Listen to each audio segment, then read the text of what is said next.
results with their vote, and I'm the one who will continue to make things happen. Polls in Virginia will close tonight at 7 p.m. local time. Gernal Scott, Fox News. And in New Jersey, Democrat Mikey Sherrill is hoping to become the first female governor of that state. This is an important election.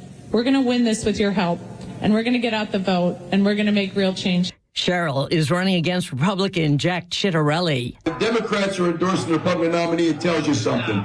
People want change all across this state. Ciattarelli has the backing of President Trump. Another closely watched contest is New York City's mayoral race. The race for New York City mayor pits Assemblyman Zohran Mamdani running as a Democratic Socialist against the candidate he beat in the Democratic primary, former Governor Andrew Cuomo, who is running as an independent. Republican Curtis Sliwa is also on the ballot. Early voting wrapped up on Sunday, resulting in more than 735,000 ballots cast, a number that city election officials say was the highest in-person turnout ever for a non-presidential election in New York. President Trump has suggested he will withhold funding for New York City if Mamdani is elected, and backed Cuomo in an interview on CBS's 60 Minutes on Sunday. In New York City, Tanya J. Powers, Fox News. America is listening to Fox News. Feel that chill in the air? Now's the perfect time to layer up. The outerwear shop is now open at Untuck It with sharp new jackets and vests made for this season and beyond. You'll find all the right layers to keep you warm and looking sharp, including cozy sweaters, sweatshirts, and more. But hurry, fall weather won't wait, and neither should you. So don't miss the outerwear shop, open now at untuckit.com in more than 80 stores worldwide. Untuck It, shirts designed to be worn, untucked. This month, Pure Talk is supporting Canines for Warriors, a terrific organization that trains rescue dogs and then pairs them up with combat vets struggling with PTSD. This is why I switched to Pure Talk. Sure, I like the unlimited talk, text, and plenty of 5G data for just $25 a month, and you will too. But you will love being in business with a company that shares your values.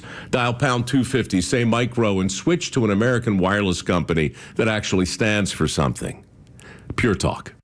WFOM and W292 EV Marietta, a Dickey broadcasting station. This hour is presented by Subaru of Gwinnett. You'll love the difference. The Morning Extra, only on Extra 106.3. Morning, y'all. Tug and Los on this chilly Tuesday morning. It is about 43 degrees outside, so bundle up before you head out. You head to the car. Or the kids head out to the bus stop or whatever it is. Poor Tug. This is all discombobulating for you. Yes, it is. I tell you what, it does. You don't know what to do. It flips me upside down. It spins me around like a record baby, round. By the time you walk out of here, it'll be 70 degrees. And I'll be happy in my sweatshirt. In my sweatshirt. So get something with a zipper as you head out this morning. Yeah. Again, discombobulating. It's really cold, and then it's nice and warm in the afternoon. But it ain't warm enough. 70's like, Because I keep taking off the pullover when I'm, running around doing all the errands. But in the morning, I got to have it. Not me, man. I keep it on all day. And I put away the shorts for like the next 3-4 months. That's something you have It's like done. 4 or 5 straight days of long leg stuff here. That's when you know it's cold. When Los is like, I'm putting these britches on. these pants. I'm wearing action pants for the next like 2 or 3 months. That's now, right. if karate, some sort of fight, something happens, I'm ready. Because, like in your pants, you can't fight anybody. Oh, I can. Yeah. No, you can't. Oh, I can. No. I can. Let me see a David Lee Roth kick. Let's see what we got here. No, he's not. See? You see what happened there, Jure? 2 feet at the same time is an interesting strategy. Yeah. Because I got to. And notice the legs never extended. Well, here's the other thing. If you were in the jump video, I can do. That was not good. I can still do a toe touch, like cheerleader style toe touch. Okay. Do you want Jure? Do you want to call that one out? Do you want me to? I have to prove this. I went to a cheerleading competition on Sunday for my niece, and those girls were doing some pretty impressive toe touches. I'm not sure. I believe in you for a lot of things. Okay. I'm just telling you. 605 toe touch. I'm just telling you. For YouTube. I'm just telling you. All right, this is going to be. All right, here he goes. All right, here comes Tug Cowart. Tug Cowart's going to toe touch right now. He's actually standing up. I've got He's getting ready on speed dial. Okay. He That was actually, pretty athletic. I know at least one hand made contact there. The other hand was really close. That's not bad. That's not bad. No, hey. Listen, I'll give you credit, 605 man. in blue jeans. Congratulations. No warm up, no stretching. 605. Again, it wasn't the conventional, as Jure saw at a cheerleading competition where the girl's flying through the air and that's yeah. No, I mean, that was adult male, 605 in blue jeans, jumping up in the air and I heard one. Yeah, the right. other one was real close. It though. was close. It was close. It probably didn't get in there. But pretty impressive. Yeah, I mean, I'm relatively flexible still at this elder age. I talk about this all the time. My wife, who has like her whole sciatic issues with her back, I always refer to myself as her bendy husband. That's right. If you can stay flexible as you get older, you're much better off. Yeah, I'm telling you, the dude that I work out with, he calls me Gumby. He was like, I can't believe how flexible you are. I would rather be Yoga flexible. Tug. I'm telling you, I'd rather be yoga tug than lifting a bunch of weight. Because at a certain point, especially with my right shoulder that's damaged, I'm like, I don't need to be throwing around a lot of weight. I just try and kind of keep it into an area where I'm like, hey, okay, that was a good workout. But I really want to stretch and I really want to be flexible. Yeah. Because if you're flexible, you stay a little younger. Yeah, man, it's something that I do that I appreciate that I have, because it's funny. My wife's not nearly that flexible. She struggles with flexibility, and my son, as a ball player, struggles with flexibility a little bit. He has some, and he works on it a lot. But like, I'm just naturally flexible. Do you have other weird tricks you can do? Like my younger daughter is actually able to. She can lay out. She can take her back feet. So let's say let's say you're laid out with your waist on the ground and your head up. She can actually curve her feet all the way back around and like touch her head. I touch her head. Yeah, I don't think I can do that. I don't. Yeah, no, for sure I can't. Now I'm double jointed in my hands. I know it's not much, but like I'm more impressed with the toe I can touch. Do like that. Okay, well, that's all right. Can anybody else? Can y'all do this? Like, no, I've never met another person that could go like that.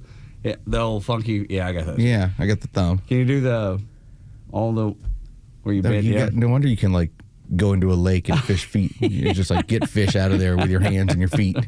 They bend all around. And I don't know if that's the. You got like talons. Yeah, right. The only people who can see this is obviously the YouTube people. So thank you for being here. But yeah, I don't know that is why I'm flexible, because I can move my hands all funky like that. But it's certainly part of the flexibility that I have. I'm not a fast runner. I'm not quick. I'm not a strong runner. I'm none of those things. But flexibility I do have. Okay, you proved it at 6:05 in the morning. Relatively, right? I mean, it was I really thought, Jure, I'm telling you, I thought he was going to bust it. Listen, I did not expect. No, I did not expect you to take the challenge or succeed. Well, I mean, you can't. Congratulations. You can't throw it out there unless you plan to do it. I mean, I gave him. You know you're going to be called on it. I gave him David Lee Roth, and I was like, "There's no way," because if you remember in the video, jump off the. He's like high kicks and everything else. You're like, whoa, this guy. And I thought, Tug is thinking about, he's channeling his inner David Lee Roth, and he gonna bust his ass. Might as well. He's like, in my mind, I'm like, what are we gonna do when he breaks his leg? Seriously, we had to call the fire department. It's real early for that one. Call the police, the fire department, the EMS, call anybody. But look, you got to be flexible these days. You got to. The way life comes at you quick. I mean, today's the 35th day of the shutdown, tied for longest ever, and it is election day. Make sure that you get out and vote, especially if you're a Republican. If you're a Democrat, don't worry about it. But if you're a Republican, make sure you get out and vote, please, please, please, please. It's the one thing that I will beg you to do, and there's very few things that I'll beg you to do. Polls are open from 7 to 7. Yep. And the big one for the state really is the Public Service Commission. 2 seats. Yep. Republicans are trying to stay there. Maintain that. Yeah. Democrats are making a challenge. And I know, like, for Alpharetta, they got, city council. For the first time, our neighborhood has endorsed a candidate. Oh. Which was, I guess, a big deal. The neighborhood's been there for 35, 40 years. Coward Plantation has decided, here's who we're backing. No, just the neighborhood overall. But they did choose the person. I thought that was the name. Yeah, no. Okay. No, it's not. Coward Plantation of Alpharetta. If they were smart, they would change it to that for sure. No, but they actually selected the person that I felt was the best to go with, too. But I thought that was interesting that they had never done that because our neighborhood makes up 10% of Alpharetta. They're like, why aren't we using... Y'all have some pop there. Yeah. Why aren't we using our influence to sway what happens in Alpharetta? And I actually think it's a smart move. Oh, it's really about, and I'll get into this a little bit later on in the show. The founding fathers never intended for us to have political parties, and yet we always find power in being able to organize, and that's basically what has gone on over the years. And so you will always have, and I don't care if it's behind a banner of R or D, when people realize, hey, if we organize here, we have a bigger voice, we have more strength, then you'll organize. And so it doesn't surprise me that whether it's a trade union, a union, whatever else, or a neighborhood, you recognize that if you have more influence, let's get a unified message. And especially if it benefits, that group of people in a way that, that kind of plots the course for the city and hopefully keeps the city going in the right direction, unlike maybe New York City, the things that are going up there. At least it'll be over with after today. See? Then they'll have their mayor-elect, and we'll see how crazy things get. See, I don't think it will be over with, Los. That's the thing. I think this is just the beginning of the downfall. This is just the beginning of the pain that they're about to inflict on themselves. Talk about take it, boom. Shoot themselves in the foot. Right there, foot, shoot it. There's a reason why we know what Sodom and Gomorrah is. Yeah, that's right.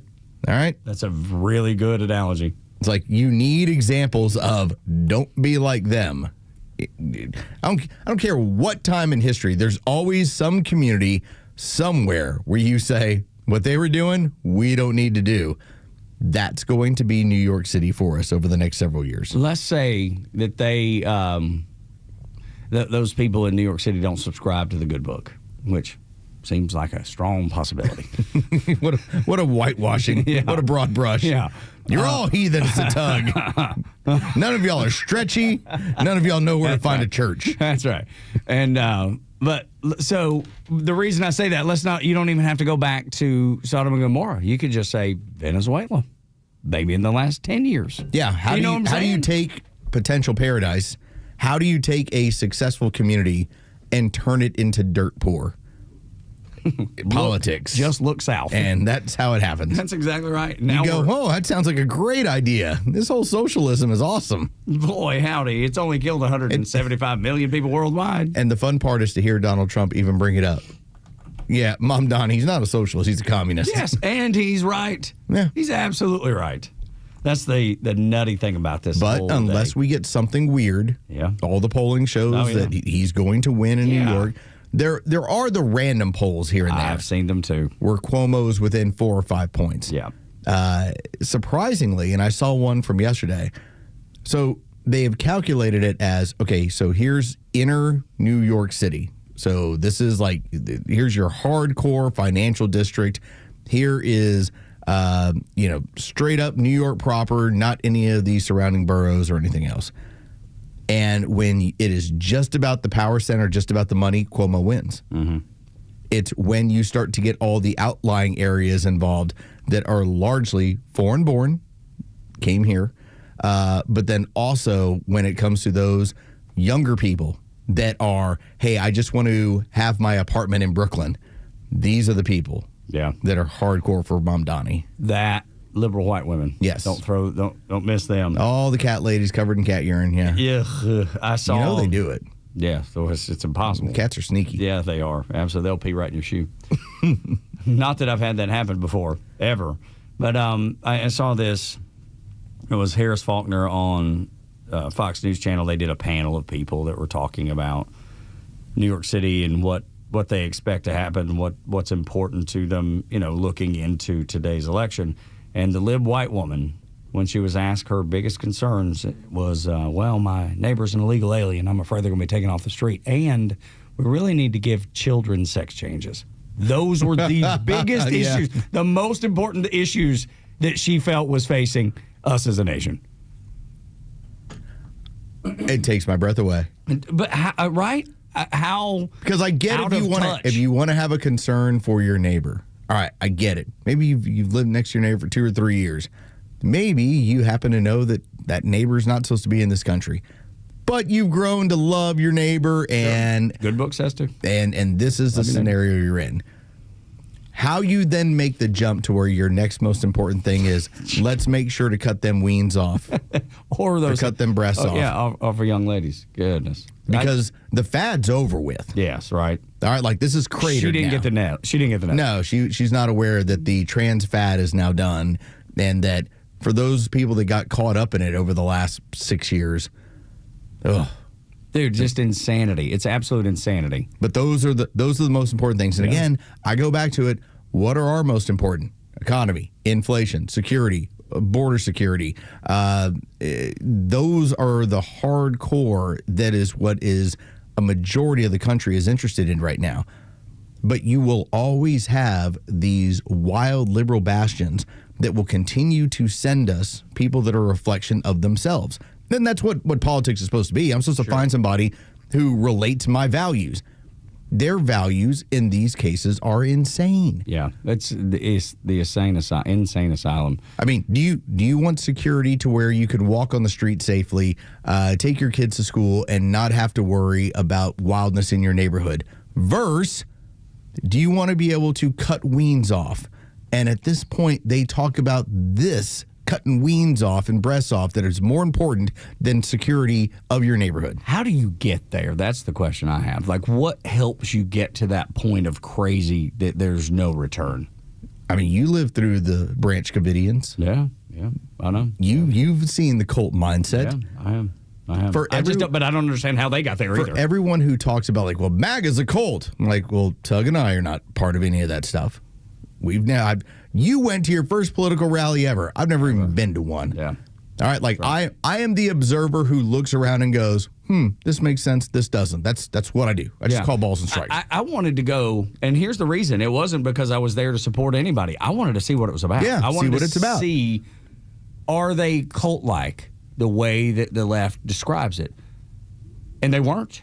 They were just like, oh my gosh, this is great. It reminded me of people at a Georgia game or a Georgia Tech game or a Braves game. Like, this is my team. Let's cheer. Yay, this is great. They weren't doing potions or anything crazy. Whereas if you do not preach the dogma on the other side, then there's something wrong with you and you're ostracized. Yeah, that's how the cult works. That's the cult mentality. If you happen to go against the cult turns on you. And so most people, when it comes to being on the left, won't go against the cult. But that's the important part is the numbers getting smaller. Yeah. But they do have those pockets of places where it does matter, and New York is one of them. Yeah. There's so much going on in this country. There is such in my opinion, a quiet revolution that's happening. A communist revolution that is trying to take hold in the United States of America. You see it in Illinois. You see it in Michigan. You're starting to see it in New York. I mean, when they elect an actual communist. And then California, too. I mean, we could potentially be in deep trouble in this country. And it seems like there's no way because we have Donald Trump as president. But he's only here for 3 more years. But the coasts are always going to be the coasts. You win in the flyover states. In the flyover states, we aren't electing these sorts of people. Now, do you have the Minnesotas of the world? Yeah. Do you have the Michigans of the world where things are getting a little bit weird? Absolutely. Iowa ain't no way in hell. All right? Like there are places like that when you go through the heartland of the country, and none of what's being preached on the coast will ever be able to infiltrate. I just don't know, man. I hope you're right. God, I hope you're right. I worry about it. Not for me and you, because it'll take some time, but our kids and grandkids, that's who I worry about it for. I ask you about your cousin who will steal hubcaps. No, cousin Curtis. Do you think Curtis looks at what's going on in New York and think that makes a lot of sense? Hell no. Exactly. And Curtis steals hubcaps. And yet he's like, that don't make any sense at all. Yeah. Well, he does it for good reason. But as long as we have the Robin Hood, the redneck Robin Hood, we're good. America can never fall because we got Trump and redneck Robin Hood. Don't you worry. That's right. Never going to subscribe to this craziness. There's nothing to worry about. We're good. This is the Morning Extra on Extra 106.3. When we continue, the Dems try to convince themselves that Mamdani is not the face of their party. Next on Extra.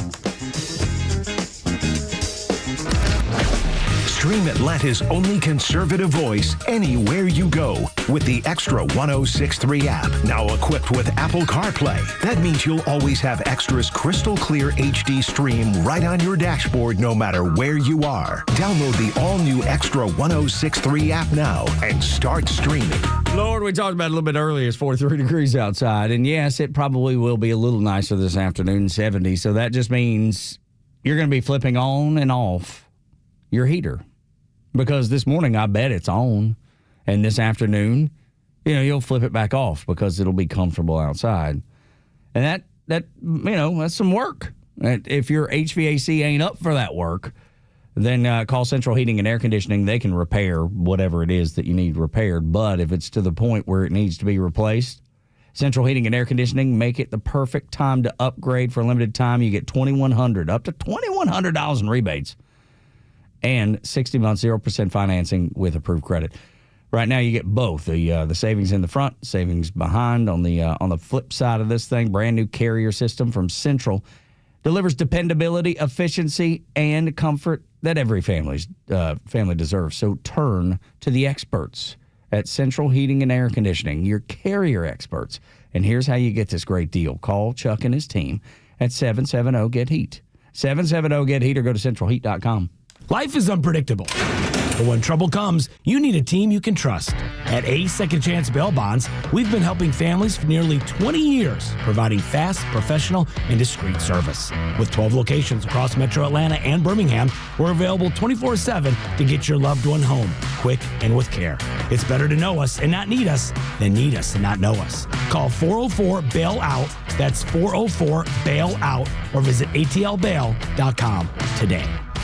Hey, this is Tom Mitchell, the Honest Car Guy. So things are deceiving sometimes, and it's hard to explain how much money I can really save you. I've saved people upwards of $20,000 and $30,000. I mean, it really depends on the year, the make, the model of the car, and the price of the car. On a $15,000 car, I can't save you $20,000. I mean, let's be realistic. We can probably save you $2,000 or $3,000, but it's through the course of the whole sale. The big one here that people don't realize, the financing. You go into the dealership, they tell you your rate's 9%, or really it's probably 7% because they're allowed to make 2 points on there. We found a better way for customers to buy a car, an honest way, a very transparent way. You pay what we pay plus our honest fee. We even prove it to you by giving you a copy of the bill of sale at the end of the deal. So the beauty of what we do is we don't put you on a car that we have to sell. We put you on a car that you want. And at the Honest Car Guy, you'll save an average of $5,000 to $10,000 depending on the price of the car. Call 1-844-SHOW-ME-1. That's 844-SHOW-ME-1, or visit honestcarguy.com. While retinitis pigmentosa takes Mark's vision, his family gives him hope, whether at the family business or at home with his wife and sons. He knows he's not fighting alone. For 50 years, the Foundation Fighting Blindness has funded research into treatments and cures for blinding retinal diseases, providing hope to people with vision loss. And for Mark, winning the fight means being there for his family. The Foundation Fighting Blindness. Together, we're winning. Help us end blinding diseases at fightingblindness.org. Living with everyday pain is like having a voice that always says, no, you can't do that. No, you better sit this one out. It's no way to live. So if pain is affecting you, see how Relief Factor can help get you back to life on your terms. One where you say yes a lot more. Relief Factor is a daily supplement that fights pain naturally. Developed by doctors, Relief Factor's unique formula of natural ingredients does not just mask pain, it helps reduce or eliminate it for good. Whether it's your back, neck, joints, or muscles, Relief Factor can help you, as it has for so many others. So call 1-800-4-RELIEF and give Relief Factor's 3-week quick start a try. It's only $19.95, less than $1 a day to get your life back. Just go to ReliefFactor.com or call 1-800-4-RELIEF. That's 1-800-4 relief, and see how you can say yes to more of everything you want. This is Fox on Justice. Victims' lawyers argue failures, even negligence in response to a fire that started around midnight on New Year's Eve, make the city and state of California financially liable for billions in losses because that fire contributed to another that ignited a week later. The lawsuit alleges cell phone video captured by a hiker on January 2nd shows the ground smoldering. Firefighters thought they'd put that fire out the day before. But attorney Trey Robertson says because the state parks department failed to inspect the location where the fire started with thermal imaging and mop-up crews, those embers reignited and became the Palisades fire on January 7th. There's no evidence that a single state employee did their job, followed their own policy manual, inspected that area where the fire was, knew that these devastating winds were coming. California Governor Gavin Newsom rejects that claim, saying responsibility lies solely with a 29-year-old man who's been federally charged with setting the initial fire. William Maginес, Fox News. The stories that matter to you. These are your Georgia headlines. Here are your Georgia headlines for Tuesday, November 4th. Today is Election Day for municipal, local, and some state races. Polls in Cobb, Cherokee, and Fulton counties are open from 7 a.m. to 7 p.m. Special referendums in Fulton County include homestead exemptions on school district property taxes for senior residents. In Marietta, the mayor, the entire city council, and the entire board of education are up for election. In Cherokee, mayoral races for Woodstock and Canton, plus city council elections fill up the ballot. All Georgia voters are eligible to vote for 2 seats on the Georgia Public Service Commission, which regulates utilities. The Atlanta Braves have named a new manager to replace Brian Snicker. Walt Weiss, the Braves bench coach since 2018, was promoted on Monday. Weiss previously served as the manager for the Colorado Rockies and played for the Braves from 1998 to 2000. Weiss is a 2-time World Series champion. He won 1 ring with the Oakland Athletics in 1989 as a player and 1 with the Braves as bench coach in 2021. And Cobb Salutes Our Veterans is looking for volunteers for their Say Their Names 2025 event this weekend in the Marietta Square. The event honors veterans who were laid to rest in Marietta National Cemetery. To get involved, visit cobbsalutes.org. Today's weather, it'll be sunny and warm up with a high of 70 degrees. With your headlines, I'm Jerry Payne for Extra 106.3. Hakeem Jeffries, this dude was haughty enough. Is that the right word? I don't know. He was brave enough, bold enough, probably the better way of doing it. He went on television and said, no, the Democrat Party is not, handcuffed to Mamdani. He's not the future of the party. For mayoral candidate Zohran Mamdani, do you see Mamdani as the future of the Democratic Party? No, I think the future of the Democratic Party is going to fall, as far as we're concerned, relative to the House Democratic Caucus and members who are doing a great work all across the country as it relates to our need to both take back control of the House, but in doing so, make sure that we're communicating to the American people like we understand you deserve better. You deserve better. And he's telling you that the one person in the party that has all the momentum, that has people talking from coast to coast, people that don't live in New York, ain't going to live in New York, but they all know who Zohran Mamdani is. They know who he is because he's the only one moving the needle. I don't know what the polling numbers look like for Hakeem Jeffries. I imagine they're low, really low. And I know the polling numbers of him. He's about to win the mayoralship of the biggest city in the United States of America and maybe the biggest economy outside of America. I love this because it's a test case that history, while it might not repeat itself, it does rhyme, as the saying goes. Always, yeah. Because there's always another communist, there's always another socialist, and typically this happens in third world countries. They promise you the world, they tell you they're going to fix your problems, you're a victim, I'm going to fix it, and then everything goes to hell in a handbasket. Now, our side recognizes that this man, it was Angel Face had brought this up. She pointed up that Anna Paulina Luna, that this guy's a grifter.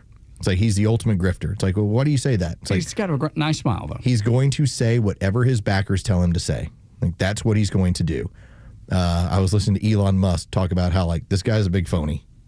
It's like he's going to tell you whatever he needs to in order to secure power, which that's pretty much what communists do. Yeah. That's how it works. To echo your point and to really solidify the point that you're making, Kathy Hochul, the governor, who endorsed this guy, said, no, we're not going to raise taxes to cover all the things. No, you can't afford to do all the things that he wants to do. But yay, Mamdani. She's saying all the things that he tells you, you can't take them to the bank because we can't afford it. In my opinion, she treated him a little bit like a child. Now, do you have power as the mayor of New York? Absolutely, 100%. But she basically put it out there to everyone who conducts business in the New York City area. It's okay. We're not going to raise your taxes. And he can't either. And so that's what she was pointing out. It's like as many things as he wants soda in all the water fountains and pizza every day and no homework on Fridays. That's what Mamdani wants. And that has the children very excited. But how much can actually be done? Kathy Hochul is basically telling you, I'm the backstop. The child stuff ain't happening. Right. All while endorsing him. That's the craziness of it all. Well, it's a threat. She can't go against what is now outside of AOC, and it's funny how they all come from the same bastion of this logic. You can't go against the charging rhino here, right? I mean, he is the power of the Democrat Party right now. He's the one that they're pointing to and being like, we got to get him in.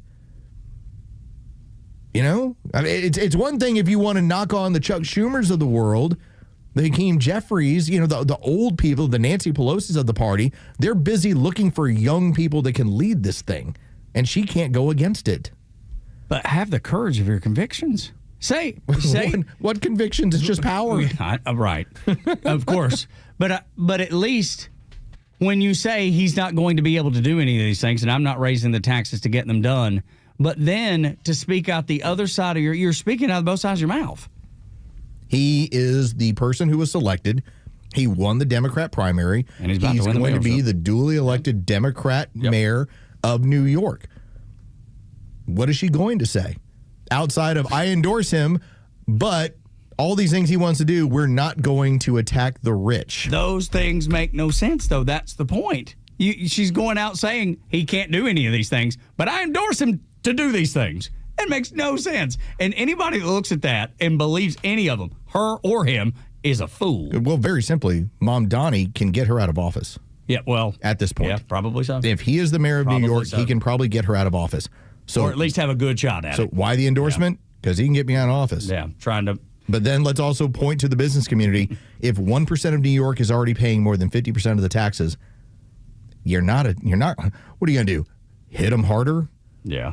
Like, I remember the old stories, Tug. I don't know if you remember the stories that Rush Limbaugh would talk about how he used to have that residence in New York City.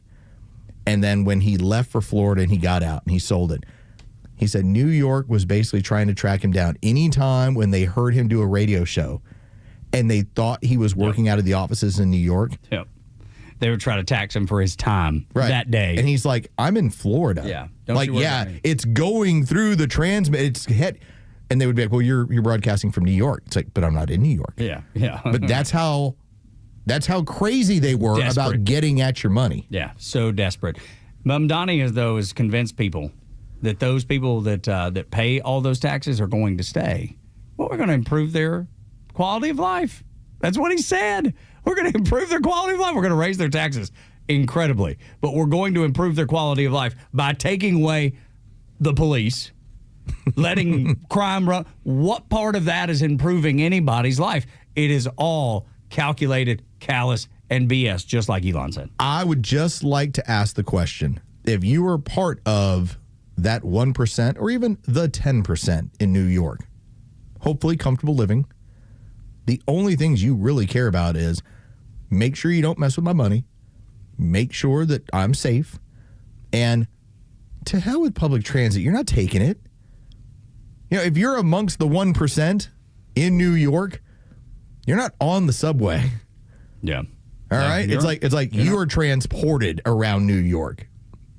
Like even a guy was it? I'm trying to remember the name of the guy who was doing radio there for the longest time. Okay. So Mike, it was from Mike and the Mad Dog. But anyway, so Mike Francesa, he had a driver. He had a driver who would bring him to the radio station. Now, is he part of the 1%? No, but he's probably in the top 3 or 4%. Yeah, I would imagine. Yeah. He had a driver. Yeah. All right. So you're telling me that we're going to improve your life.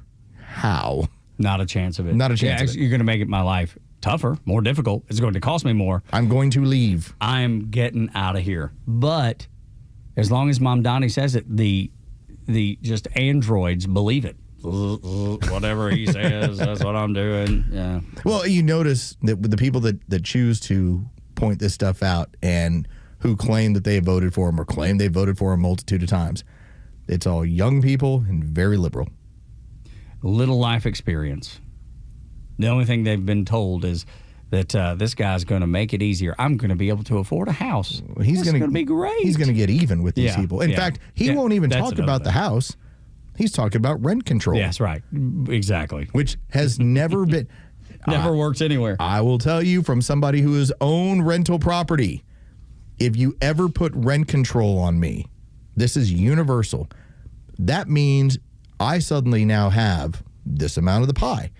And that pie is supposed to grow on a somewhat regular basis. Now, why is that? Because the property needs improvement, needs upkeep. It's what you have to do. And so the problem ends up being if you have frozen it, the upkeep doesn't happen. The little extras don't happen. Because you can't afford to. And so suddenly, before you know it, because people who rent live hard, all right? Yes, they do. They don't take care of it the same way you do. It's not theirs. It's not theirs. What you then find is that property becomes dilapidated over a number of years. And so now I'm offering you this property, which sounds great, and it's rent controlled. When you get in it, you find out why. Why do you think they charge you a deposit when you go and rent an apartment? Because they know they're going to need to repaint. We have to paint. We have to touch up. Might need to patch a hole in the wall. We might have to change some appliances out. That's exactly. That is. Well, and sometimes it's just use of said appliance. Sometimes just age. But it still needs to be replaced. I mean, I still remember having to replace a water heater. Yeah. I was like, what's that going to cost? And she's like, $770. I was like, on the cheap. Okay. But it's that's part of it. Absolutely right. And when you can't reflect that in the rent, what benefit is there? Right. So you just sell it off and you get out. And that's what's going to happen. Now, old Barack Obama, when he gets out, he says it's conservatives that blame minorities for every problem under the sun, Los. That's what he said when he was out campaigning for Abigail Spanberger. I thought the dividing line was 2012, but I thought it was 2012 because we had the rise of social media. And so people kind of drew battle lines. Now, was this as extreme? I don't recall. Like 2009, 2010, 2011, 2012, I don't recall social media being an environment where clearly this is one side, clearly this is another. I don't believe that really came until COVID. Now, did we see some of that in 2016 Sure with President Trump? Yeah. Some of it, and then the silencing. But you saw the really hardcore lines drawn in 2020. But I went back to this, and this was a Gallup poll that was posted just as a reminder. So Gallup had asked the question. It was this. We'd like to know how you would rate relations between various groups in the United States these days. Would you say the relations between white and black people are very good, somewhat bad, or very bad? Again, that's a typical poll question, sure, right? Typical poll question. Rate it, give us a number. Here's what you think. When you look at what happened in terms of race relations, you had white Americans that in the first portion of the Barack Obama administration, the first 4 years, where it was, hey, we elected a black president. Seems like a nice guy. He picks games on ESPN. Yeah, we've got problems with a housing crisis. Yeah, we have 10% unemployment. But we are happy. Because we've done the right thing. White people had that number at about 71%. What then occurs is, and this is noted in the report, Barack Obama takes a side in the Trayvon Martin case. At that point, remember, now we have a white Hispanic. Yes. Yeah. And we have all the craziness that went on with that. And then before you know it, you end up with, hands up, don't shoot, and all the other stuff that was complete BS. All of it. What occurs? White Americans looked at race relations at 71% favorable. It drops to 45%. What happened with black Americans? Black Americans had it at 65%. They drop to 45%. And it dropped that entire time during that process. You want to talk about what the Great Divide was that Barack Obama was so successful at? It was managing to take probably the most uniform time in American history in terms of race relations into the late 90s, into the early aughts, where we're at war and we don't have time for that silliness. And as soon as we got to a level of comfort, the communists went to work. That's why Rush Limbaugh called him the divider in chief. The divider in chief. And there couldn't have been a better description. It's exactly what he was. And that graph lays it out so plainly. The numbers tell you everything that you need to know. It's sad. I hate that. It's the worst. I mean, that's probably the worst thing that could have happened to America right there. By the way, you've had the biggest bounce back since 2021 is this year. Imagine that. Because everybody benefits. And that's the goal of Donald Trump, is to have everybody benefit. And if you'll get out of his way, it will. Tug and Los until 10 on the Morning Extra on Extra 106.3. There is breaking news this morning that we need to just let you know about, and we'll get into it more as the morning continues. Car accident? Surprisingly, no. It was pneumonia and vascular disease that took out former Vice President Dick Cheney. He has passed at the age of 84. So not a car accident? Not a car accident. It was not. No, it wasn't. Ooh, he's got a complicated history. Yes, he does. That's the thing. The layers of that onion will be dissected for years and years and years. Holy cow. When we come back, we'll get into some of that as, like I said, the show continues. But cops are racist and prisons should be emptied. The new face of the Democrat Party says. Next on Extra. The Morning Extra on Atlanta's only conservative news and talk station, Extra 106.3 FM. Good morning, Atlanta. Let's talk about True Prep. First off, where do you get over to True Prep? Well, that's easy. That is right off of Cobb Parkway in Marietta, 1000 Cobb Parkway. And if you haven't been by True Prep, here's the idea. If you stay ready, you don't have to get ready. And what is your ready? Whatever it is, True Prep has it. And they also have incredible in-store specials as well. Right now, the Glock 19 Gen 4 and Glock 19X in stock today, but just while supplies last. In addition, they have great deals on 15 and 33 round Glock 9mm magazines through November 12th. Other deals that they also have in store include the Radical Firearms AR-15 for only $399.99 and some of the lowest prices on 9mm and 223 ammo that you're going to find in Atlanta. If you've been in the store, you know what you know. That's why so many enthusiasts head on over to True Prep to get themselves the ammunition that they're looking for. Check them out in store and also go to TruePrep.com. That's TRUPrep.com. Prepare today for a worry-free tomorrow with True Prep. The latest sports news, powered by 680 The Fan and driven to extra listeners by RBM of Atlanta in Sandy Springs, Atlanta's Mercedes-Benz connection since 1964. Good morning. Here are your sports headlines for Tuesday, November 4th. The 3-4 Atlanta Hawks are back at home tonight as they host the 3-4 Orlando Magic. The Magic are a slight favorite for this matchup at State Farm Arena. That tip-off is set for 8 o'clock. The NFL trade deadline comes down at 4 o'clock Eastern this afternoon. The 3-5 Atlanta Falcons, well, they're scheduled to face the 7-2 Indianapolis Colts on the road this Sunday. And tonight we receive the first round of college football playoff rankings. Those will be released at 8 o'clock. With your sports headlines, I'm Carlos Medina.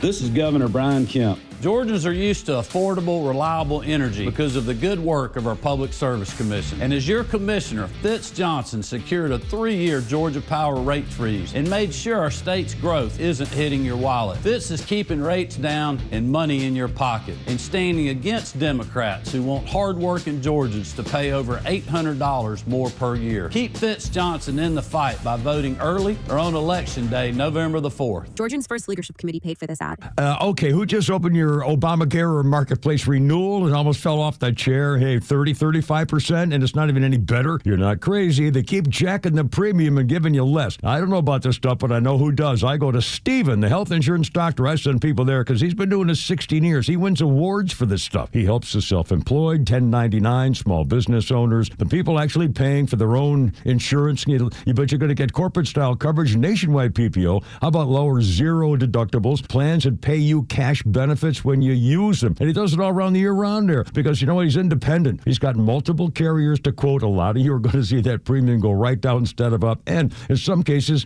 saving to 60% over that renewal number. He works for you, not Washington. Here's a number, 678-523-0759. 678-523-0759. Or go to healthinsurancedoctor.net. It's Steven, not a call center. Your plan, your savings, and tell him the Kibber sent you.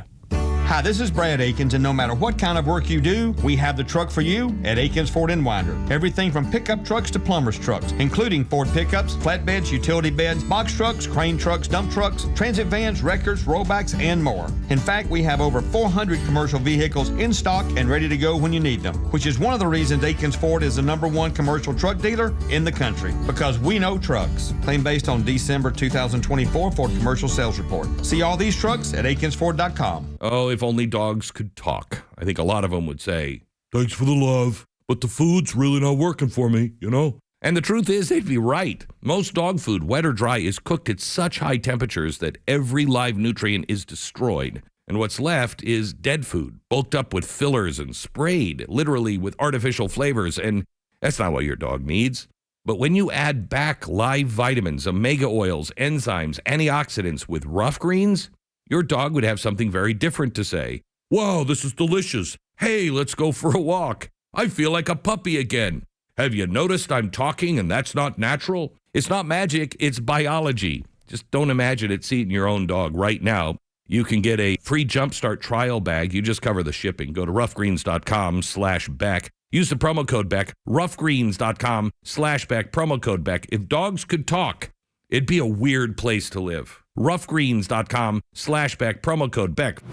Stream Clay Travis and Buck Sexton, Glenn Beck, Fox News, and even NASCAR on Sundays. Anywhere on the Extra 106.3 app. Download the app now and get 24/7 access to the live stream, the latest news, and everything you need to know about Atlanta's only conservative talk station.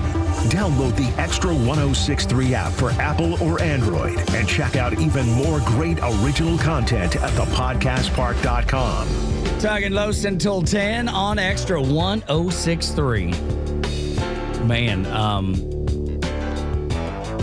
the passing of Dick Cheney this morning is obviously will be a topic of discussion throughout the day, and the questions about some of the decision making will definitely pop up. Is he a guy that loved the country? I feel like he probably did, but he certainly was an entrenched establishment Republican. He lived long enough to see himself go from the butcher of Iraq, which is what the left called him throughout the early 2000s, to being, see, he's on our side. He hates Trump too. That's right. Him and his daughter, we're going to get rid of this guy. Yeah. Gosh, Liz Cheney. Holy cow. I mean, they were running ads at one point during the 2024 cycle where it was how Liz and Dick Cheney backed what the Democrats were doing, backed Kamala Harris versus Donald Trump. Yeah. That's what it turned into from, and again, I use the finger quotes, butcher of Iraq. Yeah. Well, blood for oil, all the things that were done to vilify Dick Cheney, who I think, let's face it, he had George W. Bush's ear on foreign policy. Without a doubt. That's the reason we went to Iraq. And so you got, Cheney got his war. Everybody got their chance to make up for Desert Storm. And you ended up in basically one of those forever wars. It wasn't a small operation. We were there for a long time. We're still there, dude. We still have to people this there. day. Still got boots on the ground in that area. Yeah.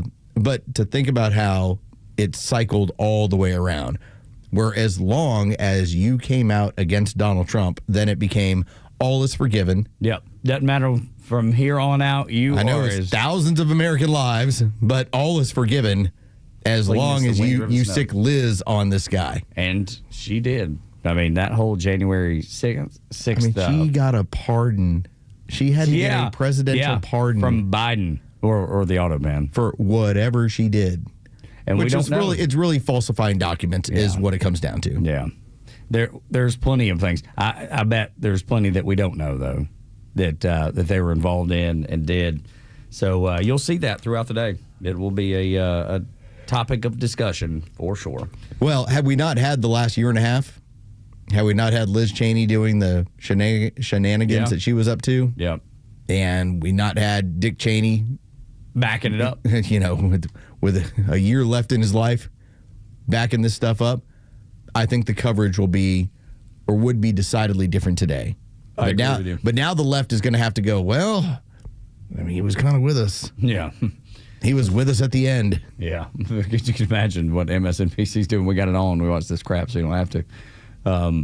I would like to know what their coverage is like, because you're right. They're going to start out saying, well, he was awful. He was a bad man. But then he came to his senses. He and his daughter came to their senses, and they went against Trump to save America, And I would say, save America?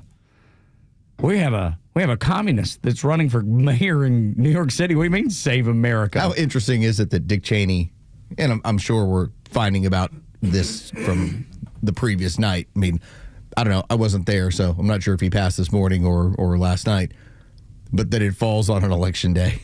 Yeah. So now the left has to sit back and be like, all right, how do we talk about this one? Yeah, they'll talk about it in generalities, but he backed a Democrat party, though, going after Trump, that is now a communist party.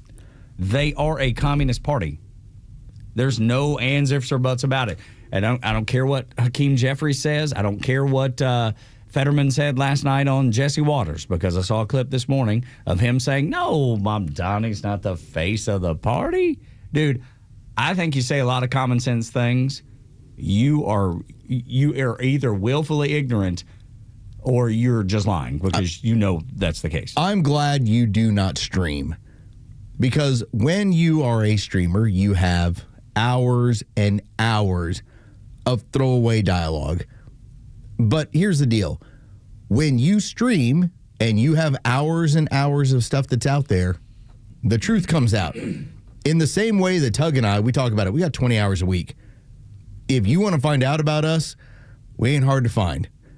All right, you got 20 hours a week, every single week to go. That's not a character. That's just what Los thinks. That's what Tug thinks. And so it's the same thing when you're a streamer. When you have hours and hours and hours of content, eventually what you think comes out. And that happens to be, I don't know if it'll be a problem today, but down the road, somebody's going to look and listen to what Mamdani was saying when he was doing these streams 2 years ago and go, it's really surprising that this is how he felt. This is what Mamdani had to say about what he would do when it came to the prisons of New York.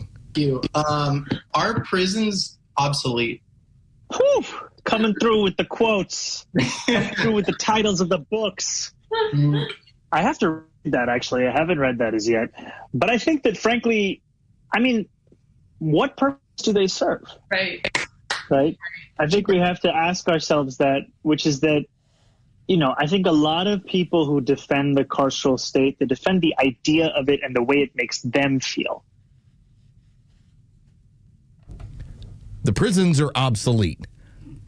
Well, how so? What is it? They're only meant to house those people that need to be there. Right. I mean, that have and how they make somebody else feel. Like, what does that even mean? Do I feel safer that person is not able to just take advantage of people on the streets? At will. They have violated the civil society. What do we do with people that violate the civil society? Depending on the level of violation, you might end up in a prison. But as he pointed out, and here's the issue you run into. Oftentimes, you will have the communists that will point out, well, the prisons aren't rehabilitating. And that's their excuse for we don't need them. It ends up being, we're going to turn these people loose into your community so that they wreak havoc, because it ensures my power. That's exactly right. And it makes me feel better. because I'm in power. So what is he doing on a stream? He's telling you, these prisons are obsolete. What do you mean they're obsolete? They're meant to put people behind bars that shouldn't be out in regular society. Interesting that he said, at least at the time, I've not read that book, but I need to. You know what I mean? And so he feels very strongly about whatever the book says, but hasn't read the book, so he doesn't really know. I mean, granted, the prison system is its own industry. It is. Yeah, of course it's a money-making industry. That's the reason why you do have private prison systems in this country. But making money, I don't look at that as, hey, greed is bad. Like, if you got a community with crime, open up another one. Private prison. Put them in there. Get some government contracts. Somebody's got to do the work. Somebody has to do that work. As part of the civil society, yes. So you can be mad at them, but they're doing a job that is necessary. See what happens in New York within a year or two. If suddenly it turns into one of those places where, oh no, we don't put them in prison. Prisons are obsolete. Yeah, just like the book. Have you not read the Angela Davis book? I mean, come on. When we continue on Extra 106.3, 6 o'clock hours brought to you by Subaru of Gwinnett. Everyone is talking, and everybody's taking a hit. But the Dems, they're talking a lot and taking the biggest hit. Next on Extra.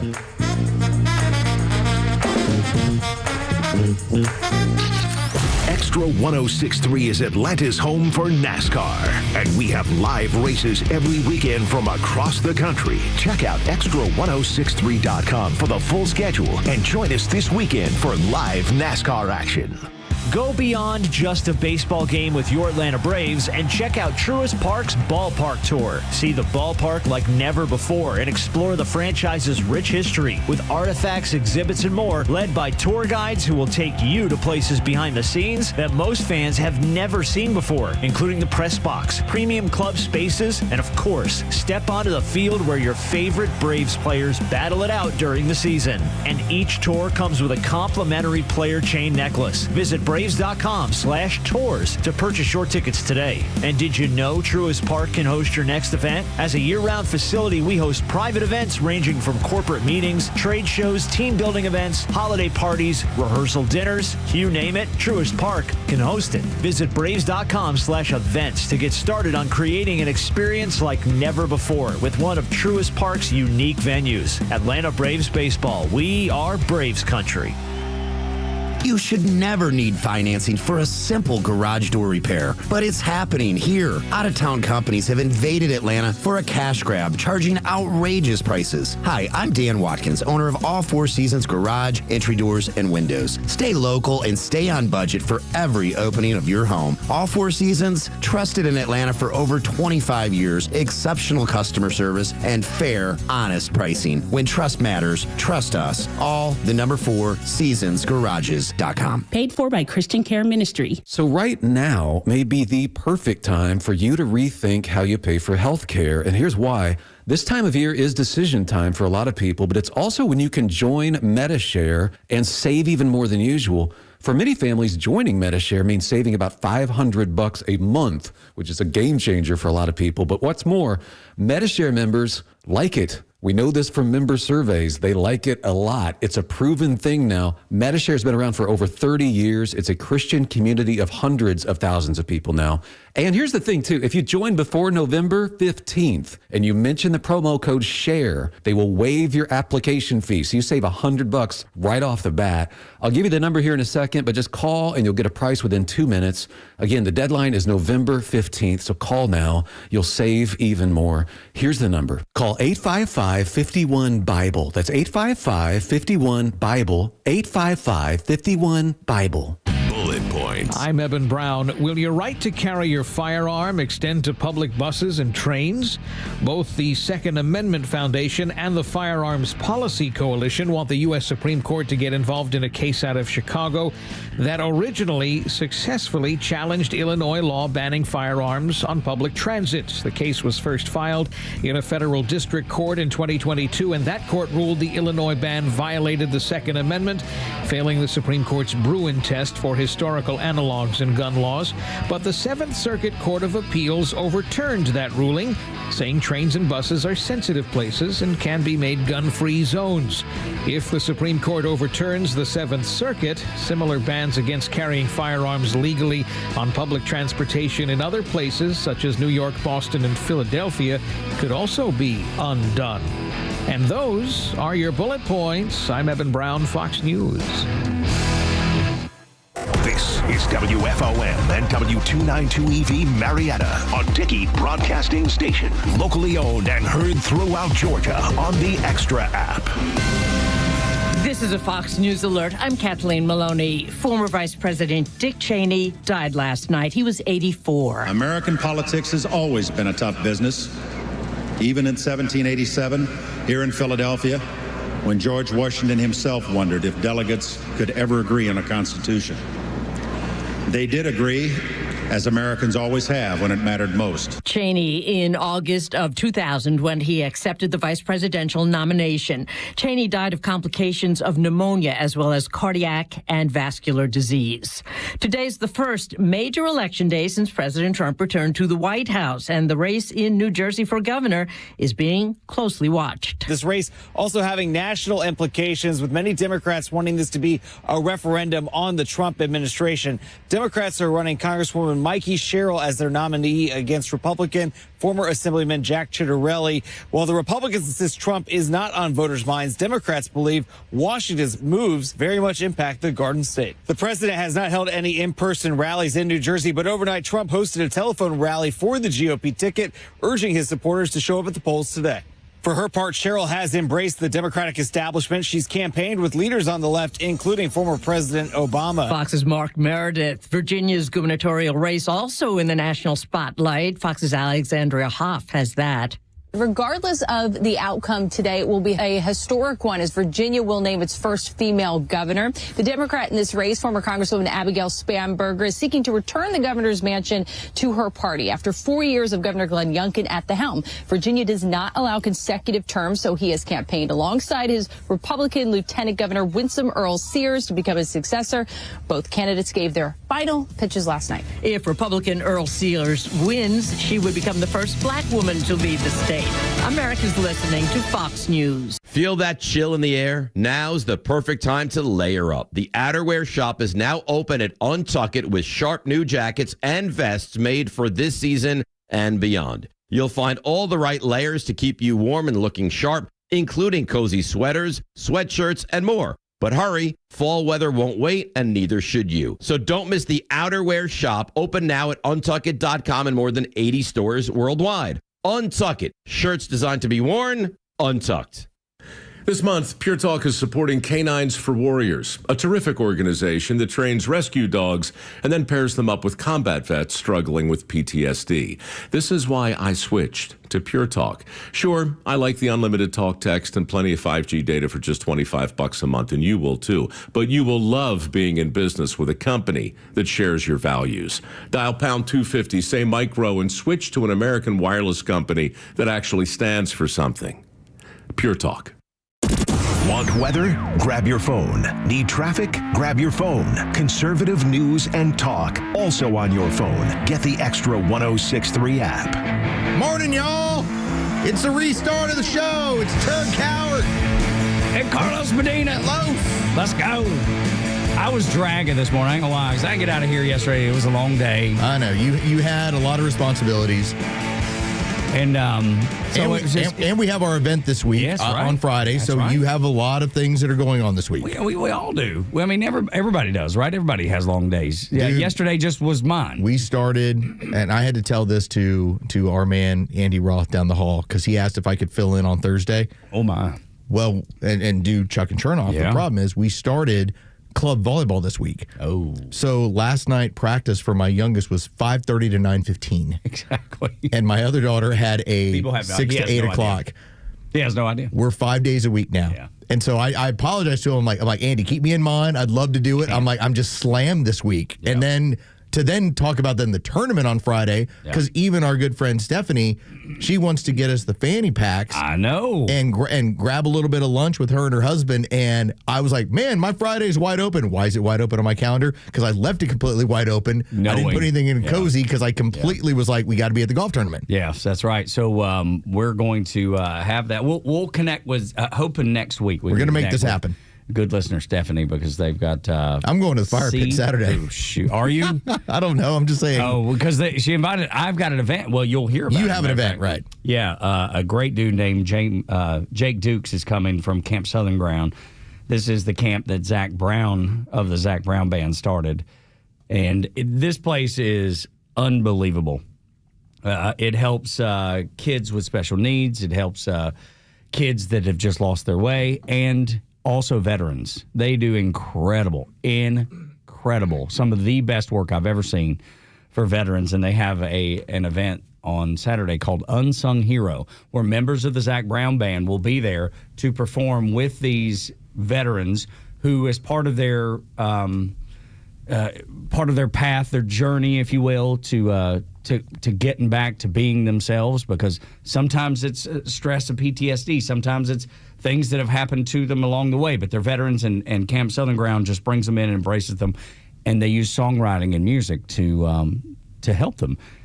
And they're doing a big concert this weekend on Saturday down at Camp Southern Ground that you could actually go to, called Unsung Hero, where some of these guys and gals that are former military members have written music with obviously incredibly successful entertainers. This time from the Zach Brown Band, and they perform them live.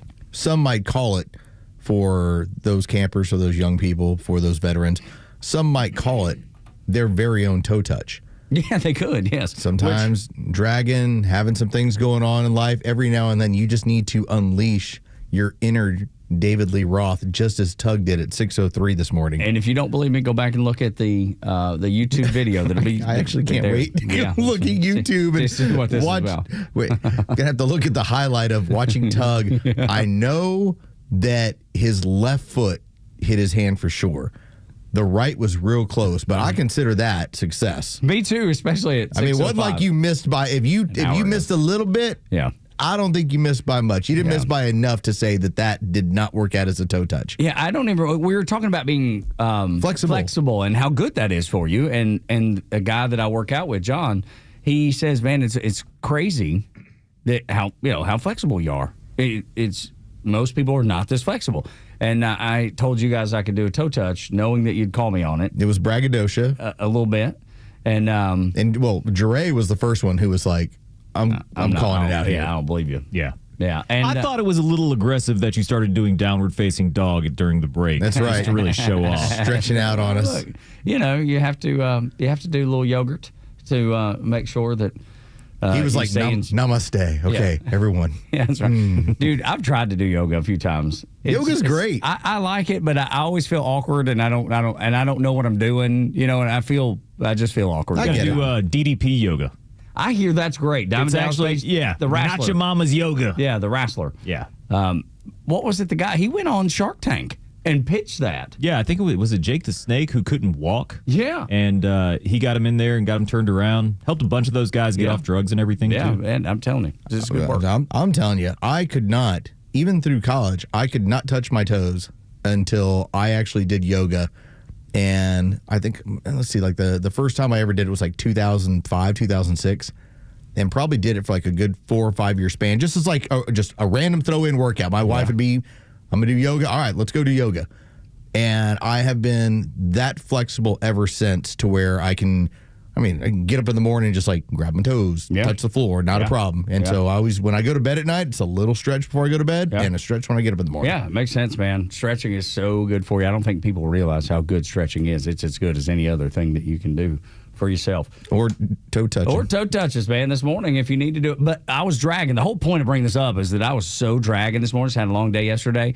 And that getting up and doing the toe touch, it was like the blood got flowing, and like I feel like I'm back to good. I don't feel like I'm tracking as much. I think that Dick Cheney would like to do a toe touch. Well, look, but unfortunately, he has passed on to the higher plane. He is not. You know how they say, a butterfly flaps its wings and then it causes a tidal wave somewhere else in the world? Maybe. That's that like an ancient Chinese proverb or something? If a radio host does a toe touch, it might take out a vice president. Oh, my God. You're blaming me for this? I'm just saying that the world had to make an adjustment off of you, and that might have then occurred where a former dignitary, a man of high stature and power. The news broke ended up about passing 20 away. minutes after this happened. It did, but if you he had passed last night. That's the word. He'd passed last night, so I couldn't have done it. He might have made it. I couldn't have done it. And then you toe touched. No, he did. He passed last night. What an interesting character. What an interesting scenario that we talk about the passing of Dick Cheney at 84 years old, in part because he was our vice president, yet had the black hat on during the Iraq War. Yeah, he did. And everything that went along with it. As him and George W. Bush do the 8 years and move on, it's still, hey, that's Dick Cheney.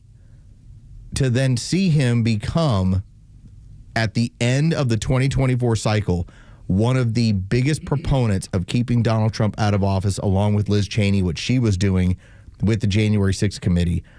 You want to talk about like full circle? Yeah. And all it came down to, in my opinion, was that is the establishment. That is establishment politics. As much as the Democrats wanted to crap on Dick Cheney. We want nothing to change. Because he's a Republican vice president. He was always on the side of the establishment. That's in my right. mind. Didn't matter which side. Because we joke about it all the time. You take a little power this time and we'll take it next time. But it's all about us staying in power. We're going to look out for each other. We're going to make sure that the power stays with us in this vacuum, and nothing is going to pierce that vacuum. And then Donald Trump did. The only danger to the establishment are people from outside the establishment getting involved. Which Trump is. That's all that has ever been the problem for them. Now, if you want to talk about somebody who rises to prominence, who ended up, let's say, being a senator, a state senator, then you're a senator. The swamp recognizes, the establishment recognizes, it might take some time, but we'll get you eventually. Like, one of the people that I think does a pretty big job of saying, like, nah, not me, not today, Satan, is probably like a Thomas Massey. And John Fetterman on the other side. Those are probably two people where hated within their own caucuses. Yes, that's right. Of, why won't he vote with us all the time? That's kind of the nature of what it is. But when you are a president from the outside, that doesn't happen. That's not regular. You're not, is it the Skull and Bones? Yeah, you're not part of Skull and Bones. You can't be a part of this group. You didn't go to the right Ivy League school. You weren't part of the right organization. You don't belong. And, I mean, I think that's a human condition, too. You don't belong here, right? You don't fit in with what we're doing. And Donald Trump certainly fits that mold because he wasn't part of Skull and Bones or whatever it was. And as a billionaire, it's not like you can buy him. I mean, we've had mobsters who have talked about, hey, we tried to buy him, we can't buy him. Was it Whitey Bulger that said that? I'm trying to remember who it was. I can't remember. It was one of the more. I think it was like Sammy the Bull. It was like, we tried to buy that dude and couldn't. It's like, and we can't buy him. It's like, so what do you think the Washington establishment has? And so, yes, in passing, I think it really highlights the difference in here's what the establishment's all about, and we're going to play the game of, well, he's a Republican, so let's hate him. In the end, what we got is the establishment was always looking to protect the establishment. And did at their very best up until the very end. That's exactly what they did. Car accident? But yeah. No, vascular disease and pneumonia. Okay. But even in the moment, and this was 25 years ago, I guess now, in the moment, in those days when, George W. Bush was president and Dick Cheney was vice president, I didn't know then, though. You know what I mean? I had no idea. There was no... I wasn't. I didn't know. I always had the feeling that Dick Cheney gave off, and this is for Star Wars fans, he had Darth Vader vibes. Like when he entered, it was, there's something afoot. Yeah. Like there's something dark that is happening here. Which we saw, but manifest itself. Because George W. Bush was largely just a nice Texas guy. Yeah, right. Like that was always George W. Bush's vibe. Whereas Dick Cheney sounded like and felt like you're the remnants of 80s, early 90s Republican politics, and you're here to make sure that that level of politics is valued. And remember, I had just gotten out of the Navy, so I'm still seeing chain of command, right? I have nothing but, dude, it's pop tall, and I mean, you hit that salute, it's like, it pops so tight. So I had so much respect at the time for them because that's what chain of command. It's what my training had taught me to do. It wasn't until several years later I remember looking back going, may have had this wrong. Not that Al Gore would have been a better president by any means at all. I think George W. Bush was let's face it, he was a wartime president for a different type of war. We had never had a terrorist act that was so massive that it would basically create a scenario where the entire military, every aspect of it, went to war against a faction of people that wasn't a country. Right. It wasn't like we were hit by Afghanistan. It wasn't like we were hit by Saudi Arabia. You were hit by terrorists from a region that didn't have any alliance. And so you're a wartime president without a true, it's not like when you look back at the Vietnam War and you had such a mess of a scenario there. But you knew, hey, Hanoi is the problem. Here's where it is. Mm-hmm. There were no capitals with the global war on terrorism. It wasn't like if we just take Kabul, we've won. Yeah, that's right. Didn't work that way. No, you're 100% right. And we're still recovering from that war, the longest war that we were ever in. I mean, the longest war in American history. And like I said, with the unsung hero thing, there's people still trying to recover from that war personally that have gone through things that most war fighters didn't. I mean, our own Joey Jones. I mean, that comes and visits us a lot now. That's part of Fox News Channel. He's still recovering from that war. So it was such a different time, man.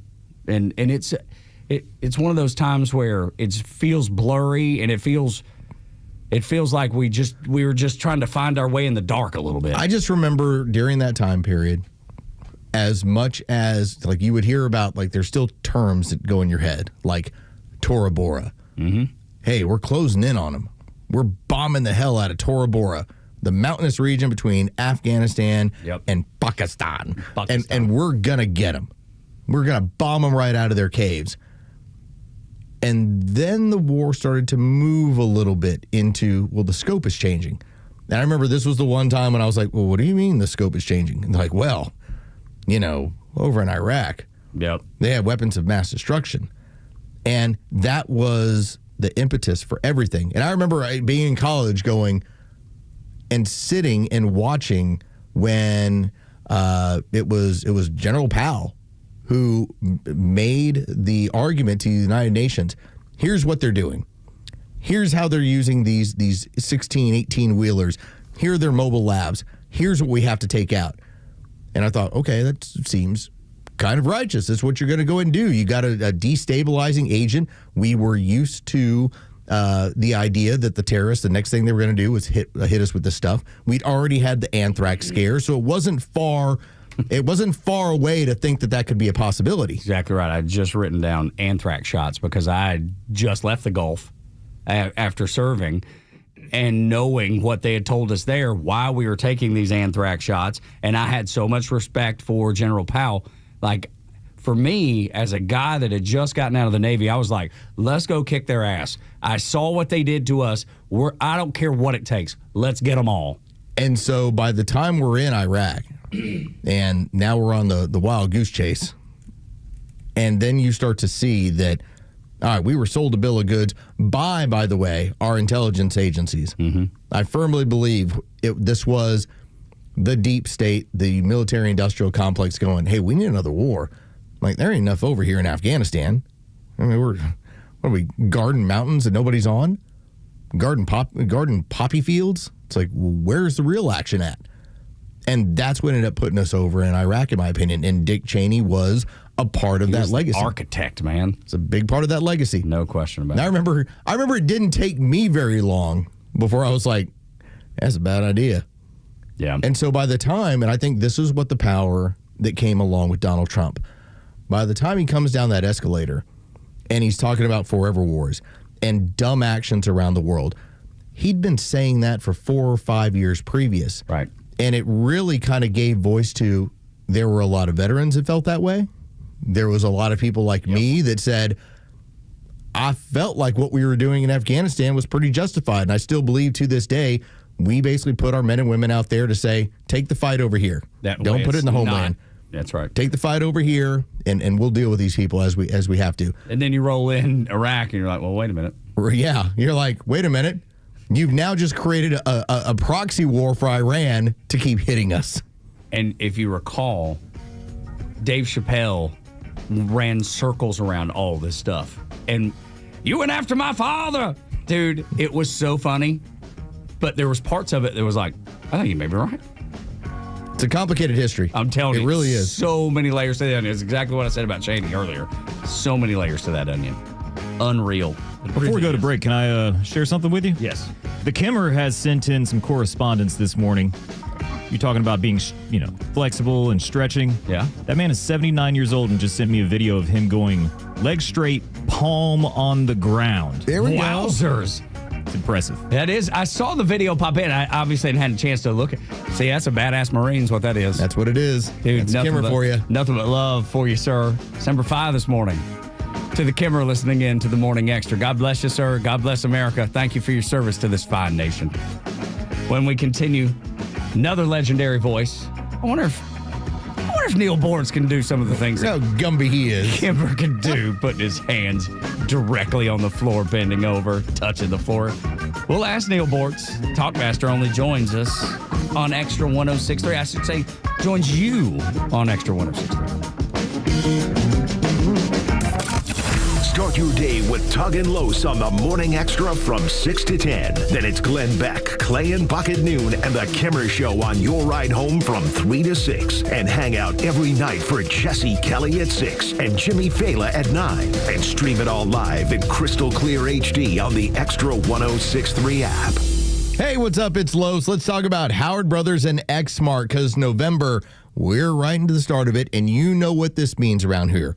Cool mornings and also falling leaves and lawns that still need to get that attention as we get to the holidays. That's where, what I tell you, get on over to Howard Brothers and pick up some X-Smart equipment, especially their mowers built to perform when it matters most. From homeowners to pros, X-Smart delivers comfort, speed, and precision that keeps your yard looking sharp all year long. You don't want to have to bag up all those leaves. Get out your mower, deal with them with X-Smart. Don't let fall slow you down. Head over to Howard Brothers and power through your work with X-Smart on your side. The grass is always greener when you take care of it with X-Smart and with Howard Brothers. Thousands of veterans across Georgia are missing out on the benefits they've earned through their service. The Warrior Alliance is changing that by connecting veterans and their families to life-changing resources and support. Tune into the Warrior Alliance Network, our podcast and radio show dedicated to helping veterans succeed after service. Join us every Saturday at 11 a.m. on Talk Radio 106.3 to hear inspiring veteran stories, discover free programs, and learn about career opportunities available to you. Subscribe to the Warrior Alliance YouTube channel today. This is Window Nation, your source for affordable replacement windows at the highest quality. So if you've got old, drafty, sticking, or leaking windows, you need the experienced pros at Window Nation. You can pay a lot less and still get the premium windows you're dreaming of. Their custom windows are guaranteed to be a perfect fit, and they're backed by the best warranty in the industry. Go to getwindownation.com or call 866-90Nation for your free estimate. And for a limited time, get 50% off all window styles, plus pay no interest for 5 years. Hey, this is John Flading. I'm the president and owner of ATL Turf Co. We are a family-owned, operated, independent local company. We have over 15 years of artificial grass design, installation, and sales experience. From premium artificial lawns and backyards, custom putting greens, sports fields, hardscape, drainage. We do both residential and commercial. If you can dream it, we can build it. Just go to atlturfco.com to schedule an appointment. Are you making these two deadly mistakes with your emergency food supply? The first mistake is not having an emergency food supply to begin with. The second mistake is buying an emergency food supply, but not having a way to cook the meals in an emergency. That's why My Patriot Supply created the Black Friday Survival Special. It comes with a 4-week food supply, plus $150 worth of free gifts, including everything you need to prepare your emergency meals, like a cook stove, fuel, fire starters, plus a water purifier, bug out bag, and more. It's the complete survival kit your family needs to ride out natural disasters, civil unrest, or worse. Plus, it makes a great Christmas gift, but it's only available through Black Friday. So head over to mypatriotsupply.com to check out everything that's included. With all the uncertainty in the world, disaster preparedness is more important than ever. Go to mypatriotsupply.com and get prepared today. That's mypatriotsupply.com. See why over 43 million drivers trust Progressive to stay protected on the road. See for yourself at progressive.com. The stories that matter to you. These are your Georgia headlines. Here are your Georgia headlines for Tuesday, November 4th. Today is Election Day for municipal, local, and some state races. Polls in Cobb, Cherokee, and Fulton counties are open from 7 a.m. to 7 p.m. Special referendums in Fulton County include homestead exemptions on school district property taxes for senior residents. In Marietta, the mayor, the entire city council, and the entire Board of Education are up for election. In Cherokee, mayoral races for Woodstock and Canton, plus city council elections fill up the ballot. All Georgia voters are eligible to vote for 2 seats on the Georgia Public Service Commission, which regulates utilities. The Atlanta Braves have named a new manager to replace Brian Snicker. Walt Weiss, the Braves bench coach since 2018, was promoted on Monday. Weiss previously served as the manager for the Colorado Rockies and played for the Braves from 1998 to 2000. Weiss is a 2-time World Series champion. He won 1 ring with the Oakland Athletics in 1989 as a player and 1 with the Braves as bench coach in 2021. And Cobb Salutes Our Veterans is looking for volunteers for their Say Their Names 2025 event this weekend in the Marietta Square. The event honors veterans who were laid to rest in Marietta National Cemetery. To get involved, visit cobbsalutes.org. Today's weather, it'll be sunny and warm up with a high of 70 degrees. With your headlines, I'm Jerry Payne for Extra 106.3. Tug and Los until 10 on the Morning Xtra. Getting a visit from the one, the only, Talkmaster Neil Bortz. Good morning, sir. Oh, hi. Hiya, kids. Hiya. Was he stretching too? He's getting a little stretch in and make some noises? Actually, I am a subscriber to a little organization nearby here called the Stretch Zone. Wow, okay. Nice, see? Yes. Stretching's key. Where they strap you to a table and this winsome wench starts twisting you every way but loose. Yes, but it's great for your back, is it not? I'll tell you what's great for my back is spinal decompression. Yes. Oh, I love that. Because I have spinal stenosis. Who doesn't at my age? You know, the old L4, L5 vertebrae thing? Oh, yeah. And so, you know, I had a zealous doctor. Oh, well, we can operate on the hell you can. Not at my age. And so I found a wonderful chiropractor down here who is, by the way, studying to become a PA at the same time. Wow. And unlike others, he did not want, well, you have to sign a contract for 12 treatments. You just go in, get them one at a time, and because of my situation, insurance covers it. And, oh, boy, I come out of that spinal decompression an inch and a half taller than when I went in. Tony, there's so many people that, whether it's a spinal decompression or just even hanging, like how big of a deal that is just in order to get that spine, like I said, that L4, L5 all stretched back out again. Absolutely. And the hanging thing works, too. What about the inversion tables? Does anybody buy that? No. I don't need all that blood rushing to my head. can't mess with the Talkmaster. What if it gets so cloudy up there? You know, remember, my wife had a brain hemorrhage. Okay. So I've seen up close what happens when your head fills with blood. I'll never, bless her heart, she's in such good shape now. But when we got her to the hospital, Emory, it happened while we were in Atlanta. Thank you, God. Yeah. Got her to Emory. The first thing that happened is here comes this girl, this PA with the Black & Decker drill. Oh, my. and right at the top of her forehead, they drill a hole. Oh, my heavens. I know, God. I mean, I have a hard time even envisioning what that was. Well, be her husband and watch that go on. Yeah, I can't imagine. And put a tube in there and the blood starts draining out. And that will get your attention, my friends. Yes, sir. It seems like it would. Goodness gracious. But I'll tell you this. It's called a subarachnoid hemorrhage. And Emory Neuroscience, Emory Neurology, they are the place worldwide to go if you have a subarachnoid hemorrhage, which is what is the short term for it? A subarach. Okay. So she was in ICU. Their protocol kept her in ICU for 30 days. Wow. And on that 30th day, they came in there at 10 o'clock at night, and they're packing up her stuff, and they're telling me, because I was there every minute, we're moving her to another room. There's a place for you there, too. At 10 o'clock at night? Well, she is the healthiest person in ICU, and we have a subarach patient on the way here from Australia, and we have to get a bed ready for him. So, that's how wide and far their reputation is. Good. That's amazing, Neil. Yeah, so if you ever just notice blood coming out of your brain, that's where you go. I will make sure. Hopefully, in the unlikely event that occurs, we're joined by the Talk Master right here on the Morning Extra. Let me ask you about the passing of Dick Cheney. Passed away at 84 years old. And Tug and I have been talking about it.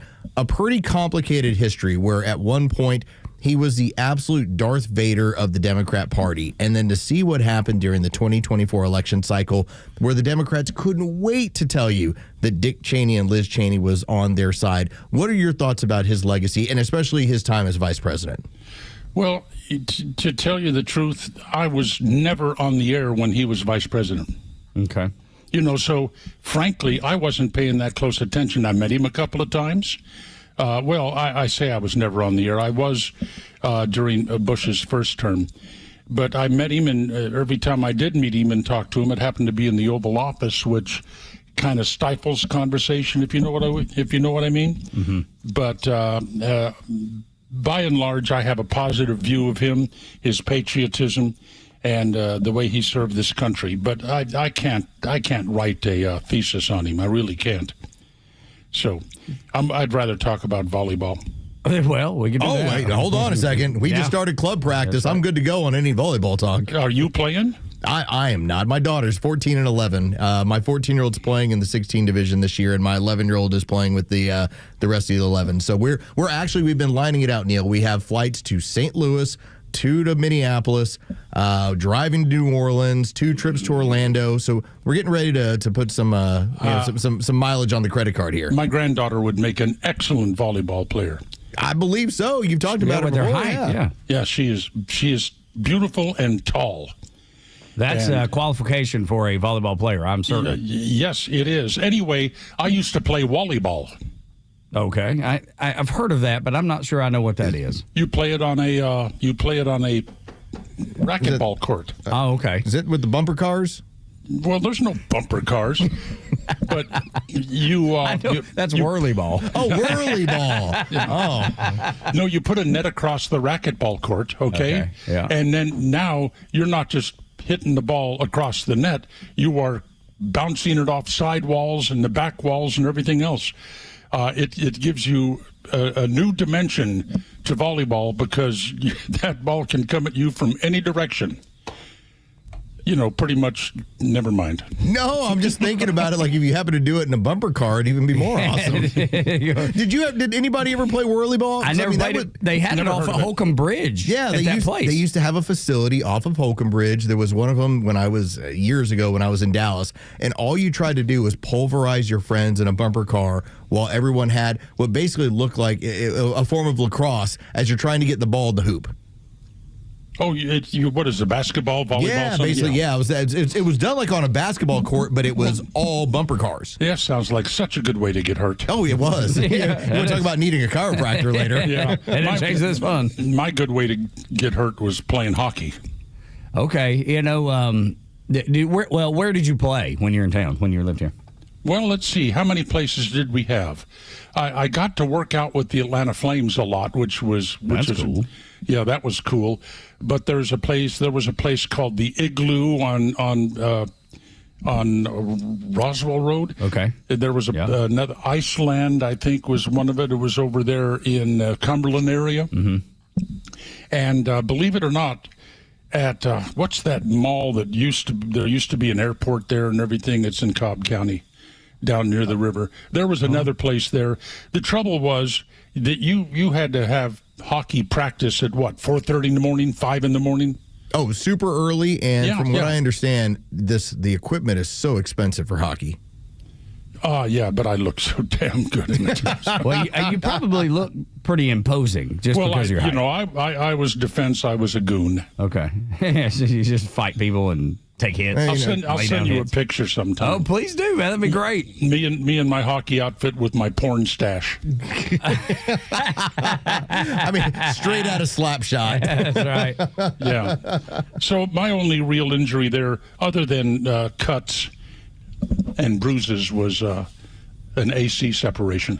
Ooh, that sounds like plenty. I think I'd be done after that. Yeah, that's the old shoulder.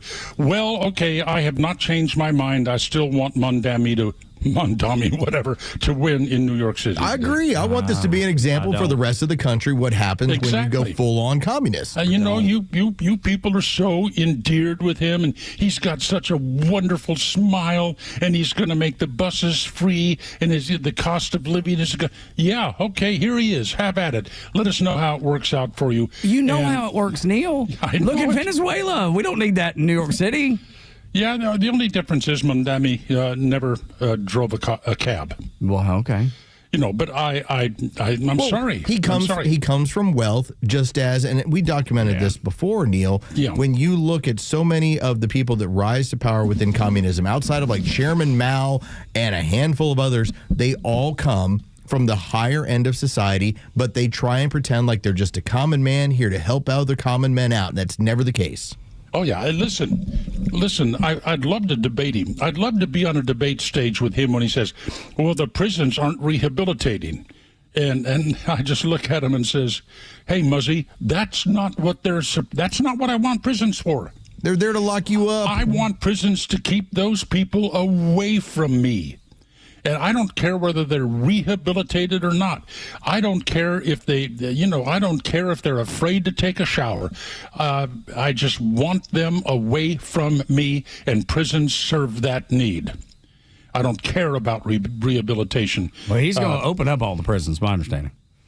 Well, I think he does. That's what they do in Venezuela too, right? So well, yeah, but then they send them here. Yes, that's right. The problem is we are here, so we'll just keep them here. By the way, I have a gripe with you people. Oh my! Mostly Tug though. Mostly Tug. What's this about a golf tournament? Oh yeah, we got our tournament on Friday. Are you coming up? Yeah, right. Well, then good old Tucker, Georgia. It's our Heritage Golf Links. It's our Veterans Day tournament, third annual, in conjunction with the Warrior Alliance. Yeah, well, thanks for the invite. What? You're always invited. What kind of? Yeah, here it is. Free pass to everything. It's Tuesday, and thanks for the invite. Okay, common man. Let me tell you the difference in you and I. Whenever you want to walk into that corner office with David Dickey, he looks at you and he's like, oh, hey, Neil. When I walk in, he's like, what do you want? So, yeah. And you have the flexibility of schedule. You have the golden ticket. I haven't seen or heard from him in a year. Does he know I'm still on the air? I think he does. I don't think he checked on us the other day. We had Georgia Attorney General Chris Carr that came into studio, and he came in to come and talk with Chris. I think that was the first time that he verified proof of life for myself in more than a year. So, Neil, get up here. Come on. No, I can't. Why? Previous engagements. Okay. Now he throws out previous engagements. Apparently he's a round of golf in his backyard. As a matter of fact, this very afternoon, I get my electrophysiologist. You know what that is? No. I'm not sure. What is this one? That's the Babe, MD. How you doing? Who did the ablation on my... on your heart? On my AFib, yeah. Okay. And she still can't understand why I all of a sudden developed AFib, just basically overnight. So she says, we're going to put a heart monitor on you. Like one that you keep with you for a while? Yeah, they use super glue and put it above your left nip. Wild bee. Okay. Or something. It's gonna be hanging out a while. Yeah, there you are. So, and how long do I have to wear that? Oh, you won't even know it's there. Okay, good. I don't know anything about that, so you'll have to forgive me. I'll tell you next week what it's like because it gets fitted this afternoon. Okay. Well, I've heard that there's a lot of, whether it's been RSV or there's other illnesses that have seemed to have caused this AFib to show up in some people. And so it might just be a minor chest cold, and what it just turns into is exactly what you're dealing with. I mean, but your Apple Watch will do an EKG on you.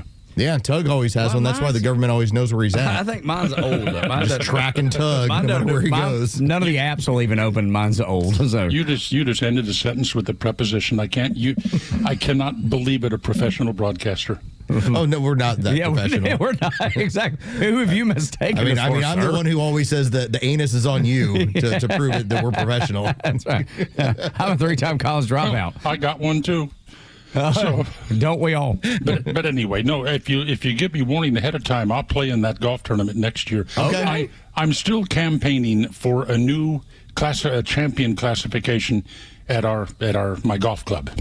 That means that you play some pretty good golf. No, it doesn't. Oh, you assume. When you start asking for a category so you can compete in it, yes, that tells me I think all I need to know. My category is the number of years you've been a member of this club plus your handicap, and that will determine the champion in this particular category. I like it, but you have to be competitive to even want to do that. Neil just wants the parking spot. Oh, okay. That champion. Exactly. I absolutely do. I feel like you could probably just pay for that, couldn't you? Not have to start a whole new league classification. When I moved down here 18, 19 years ago, I can't even remember when it was. I had a little cash, and so I wanted to join a golf club, and I got a mailer in the mail said, come to this golf club and $35,000 become a member. And so I went over there and paid my $35,000 that I had set aside for golf. Can't hide money. No, can't hide money. And boom, member, been playing there ever since. And it's absolutely one of the 3 or 4 best golf courses in Naples. But yesterday I found out that if you want to join now, it's a 7-year wait and $150,000. Oh, wow. Sirs, Neil, buddy. But then there's another one in the neighborhood where I live that the wait is so long they won't even put you on a wait list. So if you go in there, say you're not going to live long enough. So what's the point? Wow. What's the point of putting you on the list? That's pretty brutal, though. Hey, I was just doing the math here, pal. Looks like you'll be dead. I feel like we're taking your money, and it's not going to work out for either one of us. We're gonna look at the statistics here that the insurance company use, and we have determined that you're not going to live long enough to become a member here. So thanks for your interest. Can we treat you to a complimentary lunch? And they have an actuary that's on site to help them out. I don't know about this one, buddy. This is a no-go here. I hear he's got heart issues too. They got fitted for some sort of device. Okay, let's get to this food stamp thing again. Okay. Yeah, please. I loathe food stamps. I really do. Well, people need to eat. They need to eat, but they don't need to eat prime rib. They don't need to eat sirloin steaks. If you're on food stamps, you ought to be getting surplus foods from the government. You have to shop at low-rent grocery stores. Aldi, I'm looking at you. There should be special lines, checkout lines for people with food stamps or SNAP or whatever the hell they call it, where everybody else in the store can look over there and see those are the people I'm buying their food too, and staples only. But I'm getting irritated with these people always.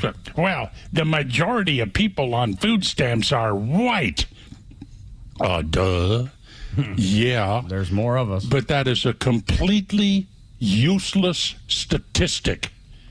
I mean, telling me that there are more white people on food stamps than there are sub-Saharan Nubian Americans, that is a totally useless statistic. Tell me what percentage of white people are on food stamps versus a percentage of Hispanics versus a percentage of the black population. That statistic means something, and it seems to be left out of all of these whining little columns about, well, most of the people on food stamps are white, and that makes you a racist. Oh, yeah? So anyway, but I know people need to eat, and I have failed in my attempt so far to go by a Walmart, for instance, and find somebody that I know can't afford the food they'd really like to put in their basket. And I say, come on, let's go shopping. And I'd love to do that. It would make me feel good, make them feel good. But I do not like the idea of the government using its police power to seize money from Americans, citizens, residents, to take their money away, say, we have decided you do not need this money, we're going to give it to that family over there, and they're going to use it to buy food. That woman over there that's complaining, I have 7 children and they need to be fed. And it's not the government's place to take money from one person by force, and give it to another so they can buy high-priced groceries. And by the way, down here at the various TV stations that were covering this food stamp thing, some of the stuff I saw these people putting in their baskets, cakes, why the hell do you need food stamps to buy a freshly decorated cake? Well, they're high-calorie families, Neil. They just need the extra calories. I'm going to give you 2 numbers. I'm going to give you 2 stats. If you want to use them for a commentary, you don't even have to give me credit, okay? These are from 2020. Probably wouldn't. Don't worry, folks. Okay, I stole from somebody else. Neil stole from me. If you steal it from Neil, you've stolen 3 times. All right, so here are the numbers on 2023.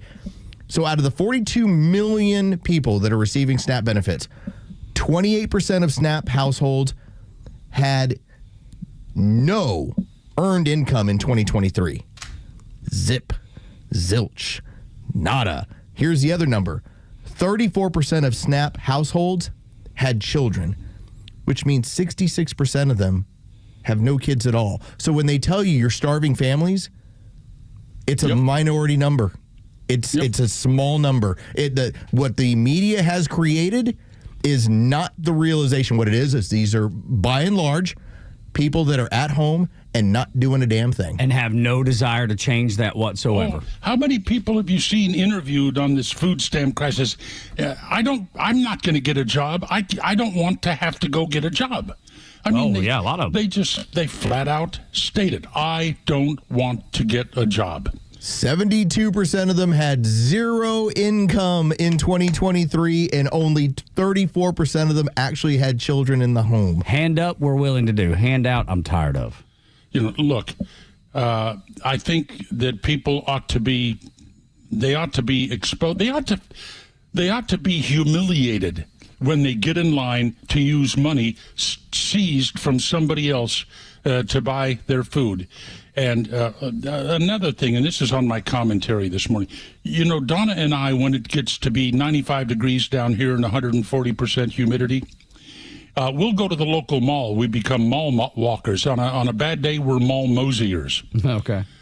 But look at the women coming by with the baby carriages. Now, there's 2 types.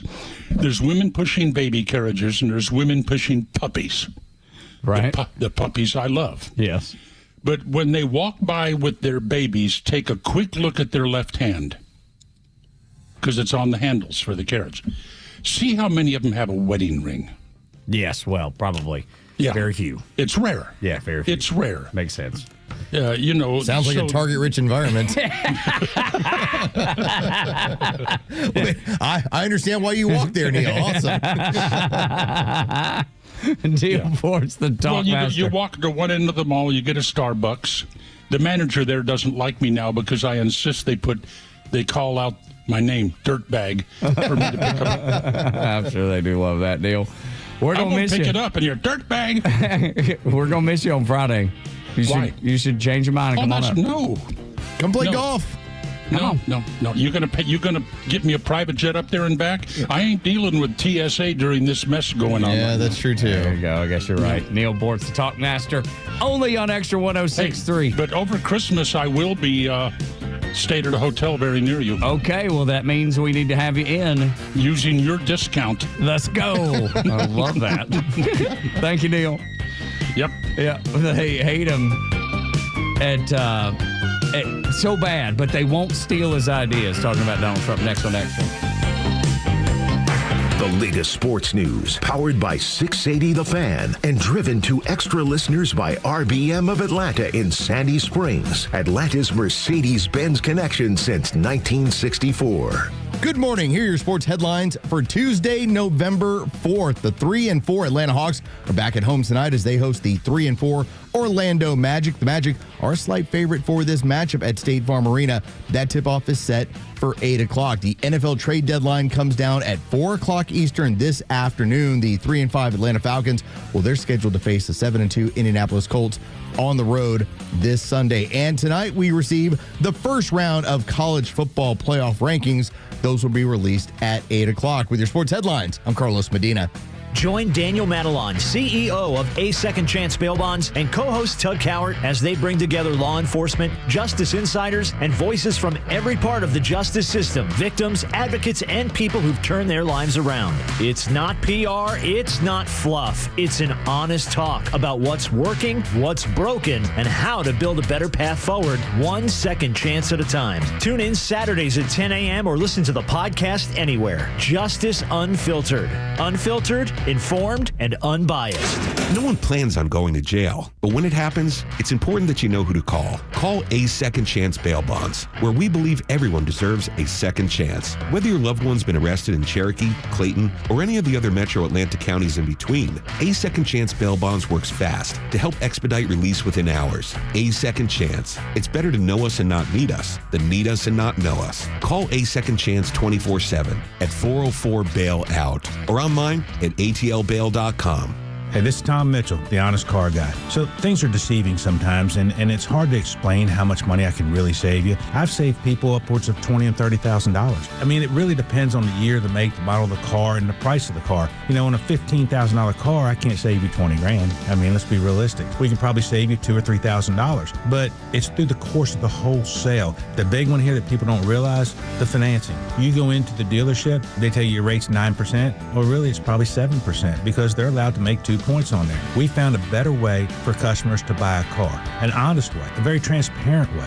You pay what we pay plus our honest fee. We even prove it to you by giving you a copy of the bill of sale at the end of the deal. So the beauty of what we do is we don't put you on a car that we have to sell. We put you on a car that you want. And at the Honest Car Guy, you'll save an average of $5,000 to $10,000 depending on the price of the car. Call 1-844-SHOW-ME-1. That's 844-SHOW-ME, the number 1, or visit honestcarguy.com.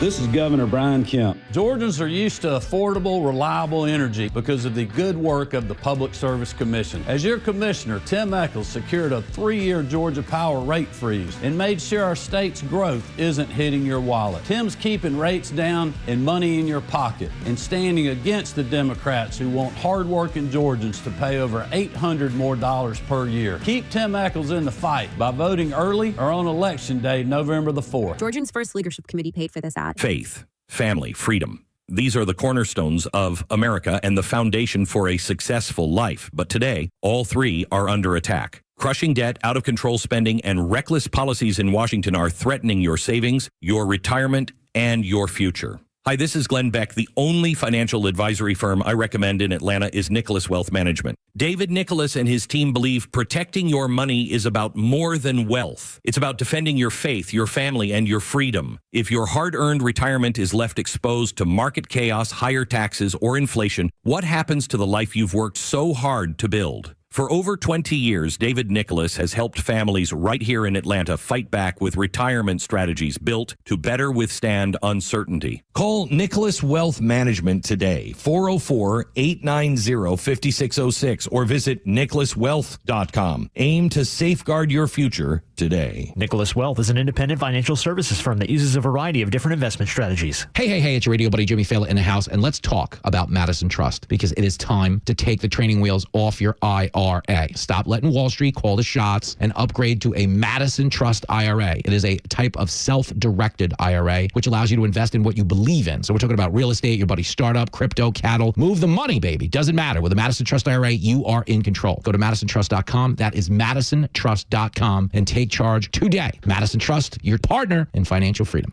Results may vary. Consult with a financial professional.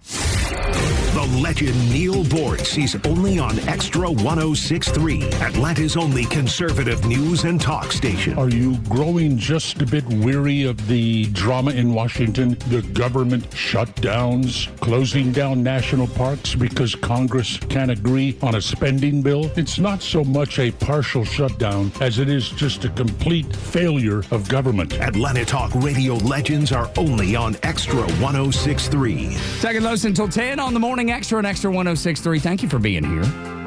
Thank you for caring about the country the way that we care about the country. Thank you for caring about your community the way that we care about the community.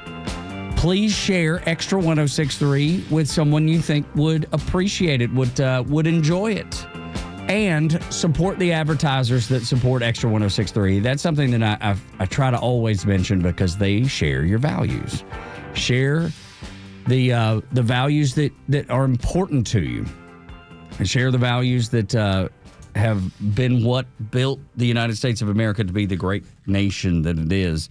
And these companies that do share your values and spend their money here to earn your business, if you'll give them the shot, just the first shot to earn the business, if you're in the need of whatever it is that you hear advertised, specifically in the morning show, the Morning Extra, and in the afternoon show with the Kimmer, but across the station by and large.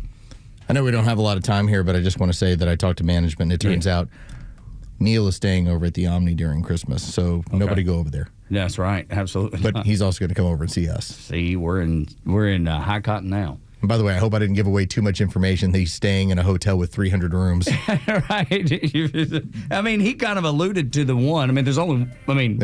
Across, it's right there. We're using your discount. Your discount. There is a discount. You mean the one across the street? Yeah, exactly. So, no, I don't think you're giving away too much. I think he kind of pointed that out. Nobody else did.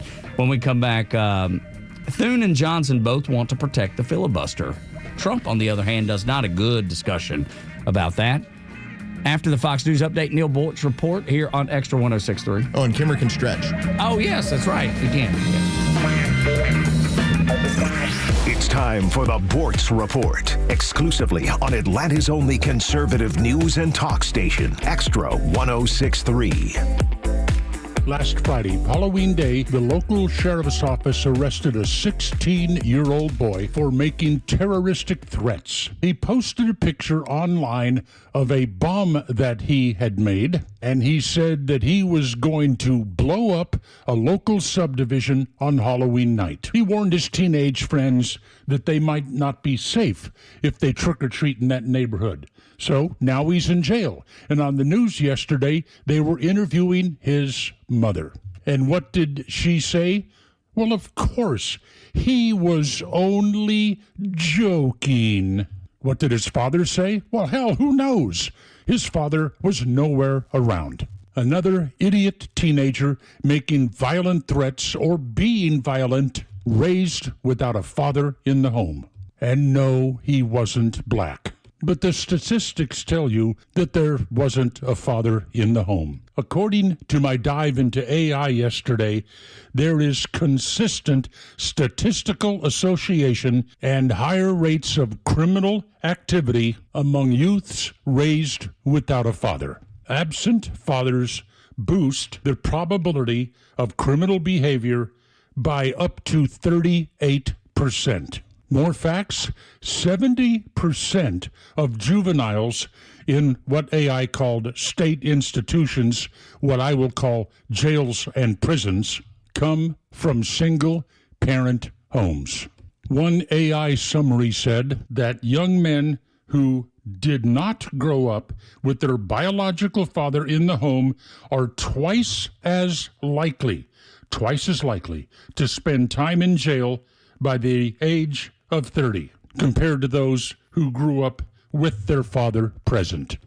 Maybe if they ever find the father, they'll get a statement on what he thinks about his kid threatening to blow up a subdivision. He probably won't say it was just a joke. Neil Bortz, Extra 106.3. The Dean's List with Janice Dean. A preemie baby from New York who was in the NICU for 146 days and finally got to go home makes today's Dean's List. Trinity Alexandria Rose Taylor weighed just 1 pound 14 ounces when she was born at 26 weeks. Doctors called her a micro preemie and a miracle. She faced big challenges with her underdeveloped lung, her heart, and eyesight, but was a fighter every single day. Her parents, Letitia Morris and David Taylor, say her survival is a miracle. The NICU was a second home for Trinity's family, giving her critical care, monitoring, and saying many prayers. And finally, when she was able to go home, the hospital made sure it was a day to remember. Doctors, nurses, and staff all lined the hallways, clapping and cheering as Trinity and her family walked the red carpet. She weighed over 11 pounds when she went home and will now just return for regular checkups going forward. Janice Dean, Fox News. Extra 106.3 is live on your ride home with a Kimmer, Pete, and Flounder from 3 to 6 p.m. Mike the engineer found that for the first time in 10 years, despite Al Gore and Leo DiCaprio and Bill Nye the non-science guy and all the climate change alarmists caterwauling, no hurricane landed on the shores of America, which proves President Donald Trump has completely secured our border. The Kimmer Show on Extra 106.3 FM and the Extra app. WFOM and W292 EV Marietta, a Dickey broadcasting station. The 8 a.m. hour is brought to you by Central Heating and Air. This is a Fox News alert. I'm Kathleen Maloney. Former Vice President Dick Cheney has died at the age of 84. Fox's Lillian Wu reports. Dick Cheney, chosen by George W. Bush in 2000 as his running mate. I accept your nomination for Vice President of the United States. He served from 2001 to 2009 under President Bush, where he played a central role in the administration's war on terror and was considered by many political observers to be the most influential vice president in recent history. He'd also served as Secretary of Defense under President George H.W. Bush and been President Ford's White House Chief of Staff. Cheney died of complications of pneumonia as well as cardiac and vascular disease. The race for governor of Virginia features 2 women, one of whom will make history as the first female to lead the state. Republican Winsome Earl Sears, currently the state's lieutenant governor, makes a final pitch to voters. I'm going to make sure you keep as much of your own money in your pocket because you worked hard for it. So taxes are going to be lower. You're going to be safe and secure in your own homes. We know how to do this. We're not going to defund the police. We're not going to get rid of their qualified immunity. And then, of course, we're going to make sure we continue to create jobs. Democratic candidate Abigail Spanberger is a vocal critic of President Trump and sees this election as an opportunity to send a message to Washington, D.C. The race for governor of New Jersey is being closely watched. Fox's Gernal Scott with the latest. Democrat Mikey Sherrill could become the first female Democrat to become New Jersey governor. She said in Union City Monday she'll need every vote to do it. This is an important election. We're going to win this with your help. And we're going to get out the vote, and we're going to make real change. Over in Neptune City Monday, Republican Jack Ciattarelli hopes his third run will pay off. Ciattarelli has the backing of President Trump. This is the first major election since he reclaimed the White House. America's listening to Fox News. Feel that chill in the air? Now's the perfect time to layer up. The outerwear shop is now open at Untuckit with sharp new jackets and vests made for this season and beyond. You'll find all the right layers to keep you warm and looking sharp, including cozy sweaters, sweatshirts, and more. But hurry, fall weather won't wait, and neither should you. So don't miss the outerwear shop, open now at untuckit.com in more than 80 stores worldwide. Untuckit, shirts designed to be worn, untucked. This month, Pure Talk is supporting Canines for Warriors, a terrific organization that trains rescue dogs and then pairs them up with combat vets struggling with PTSD.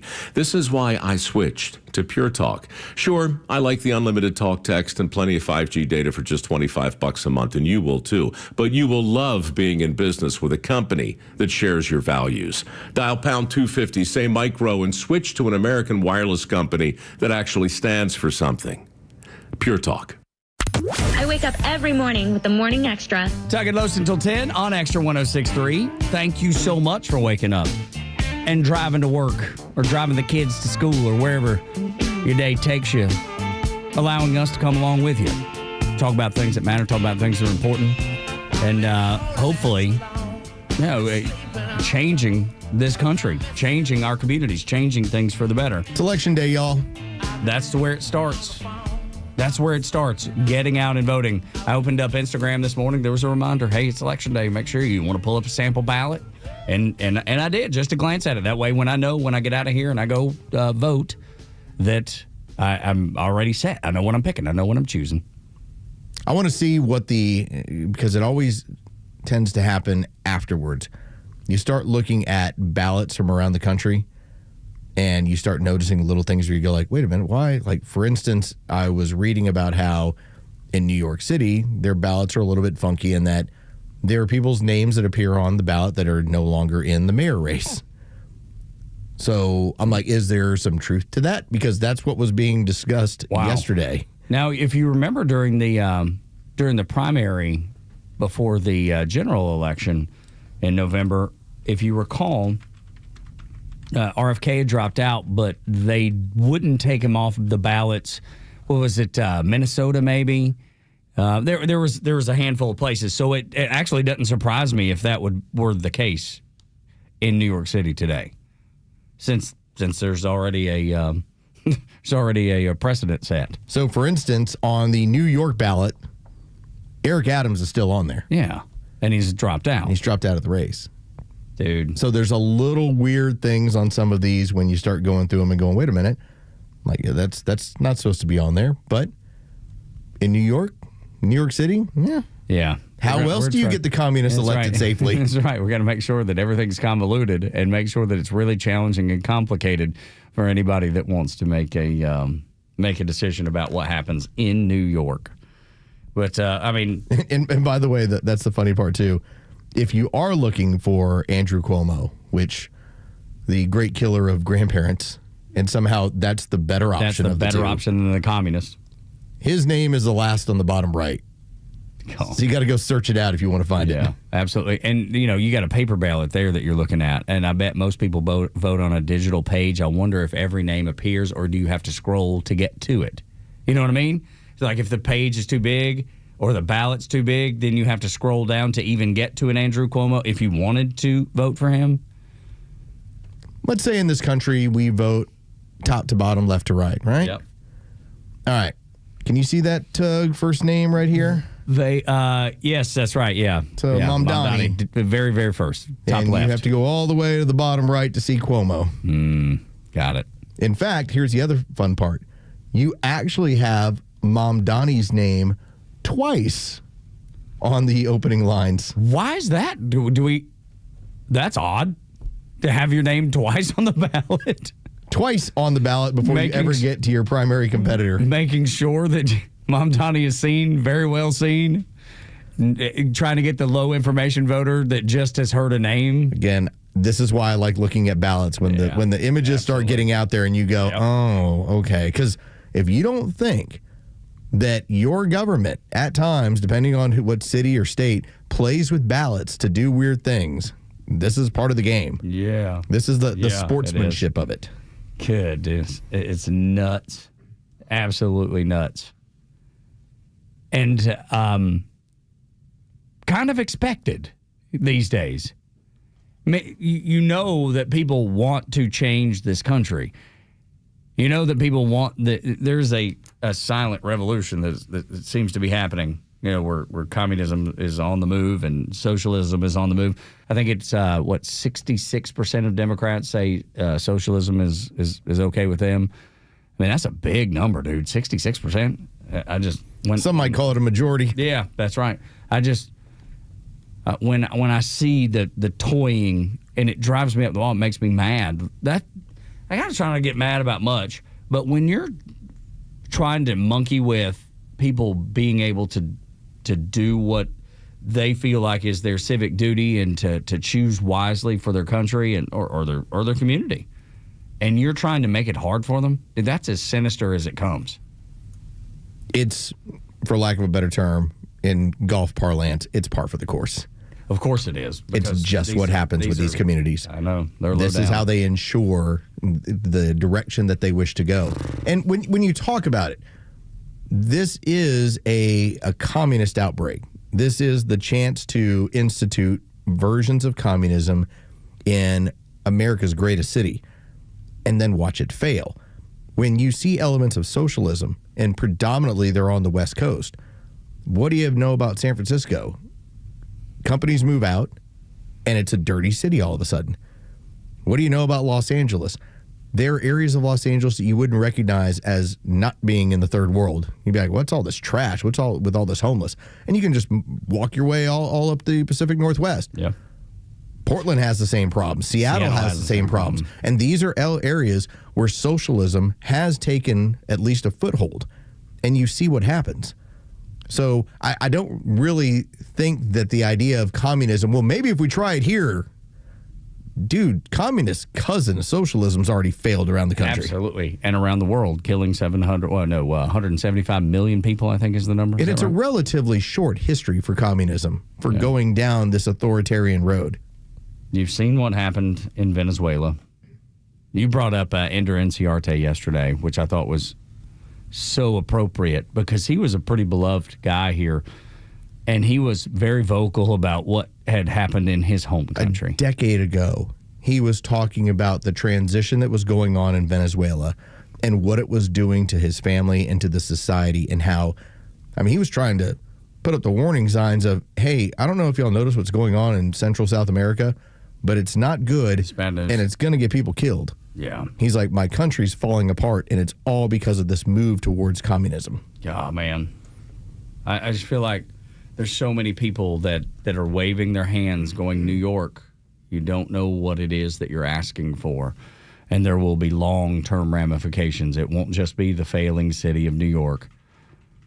This will last for generations and generations and will potentially change America in a way that I certainly hope that would never happen. There's a bit of an argument, and I understand why, when it comes to the filibuster in the Senate. So John Thune has already said, hey, I don't want to get rid of the filibuster. Mike Johnson, who is over in the House, don't have a filibuster anymore. They got rid of it a long, long time ago. But Donald Trump does want to get rid of it. And I can really see both sides of this story. Let me let you hear from Mike Johnson really quick. I mean, he obviously addresses the fact I'm in the House. It didn't really affect me. But here are the reasons I don't think we should get rid of the filibuster. I talked to the president multiple times over the weekend, I mentioned, and of course the filibuster came up. This is a Senate matter. It has nothing to do with the House. Everybody wants to know what my opinion is. I mean, my opinion is irrelevant. I understand desperate times call for desperate measures. I also understand that traditionally we've seen that as an important safeguard. I mean, I obviously shared my thoughts with the president on that. As much as I have wanted to blow up the filibuster sometime as a House member when we were not getting what we wanted done in our agenda, I hear my Senate Republican colleagues, some of the most conservative people in Congress, who say it's an important safeguard. It prevents us. It holds us back from the Democrats' worst impulses. What would the Democrats do if they had no filibuster impediment, no speed bump at all? They've already told us.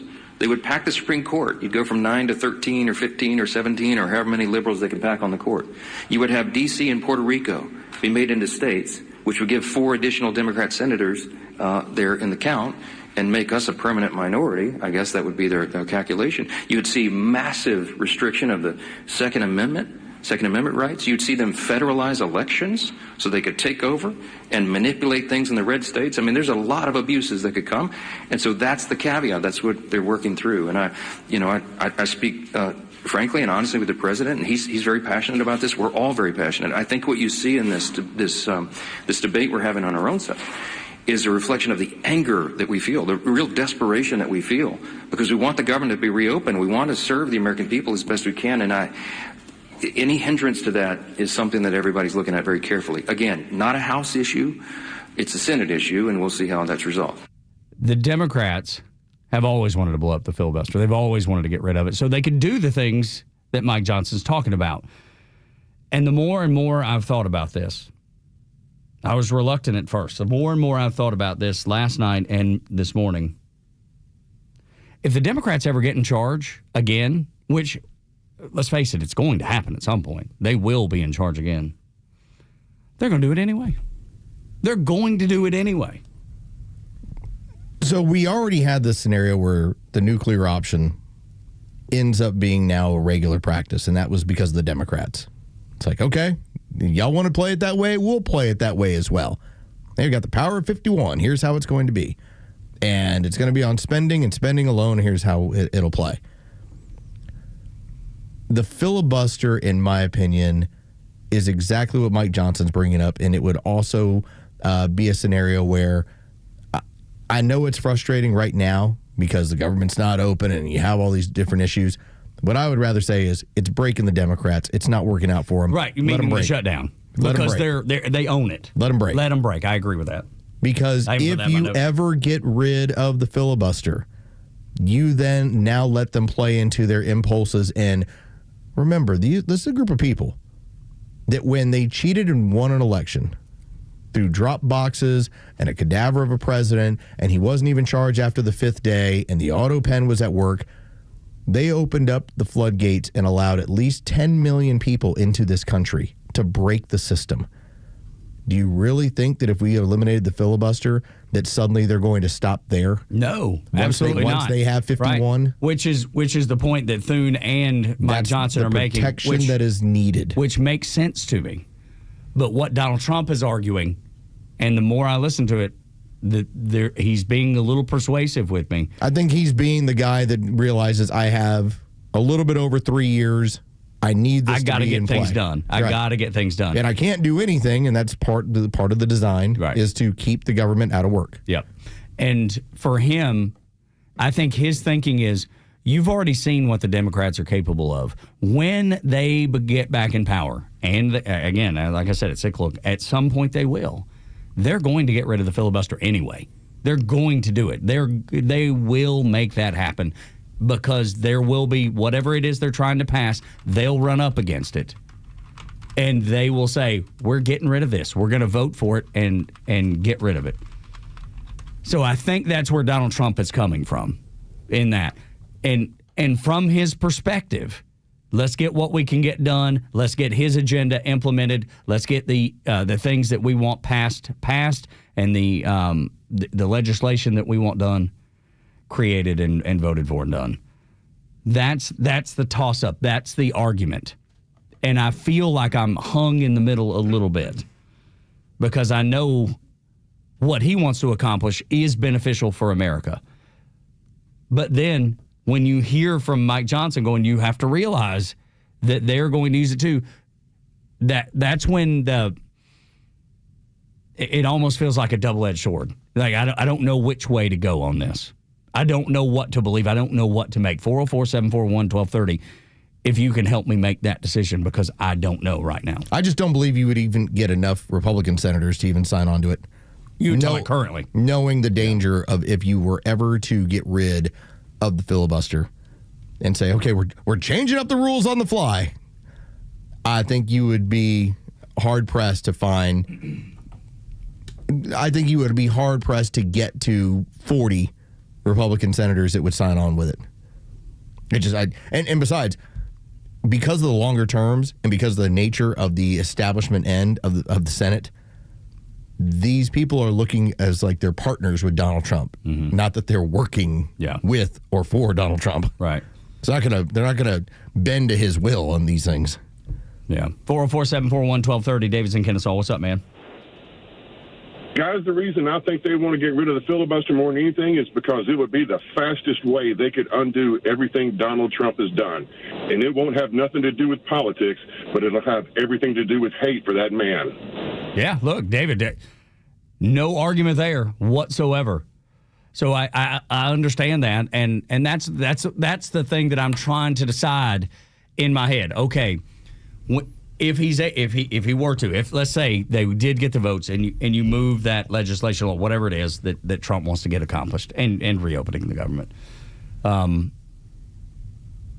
you've only got one shot to get some of this stuff, the agenda of Donald Trump passed, and then as soon as they get elected again, they're going to do it anyway.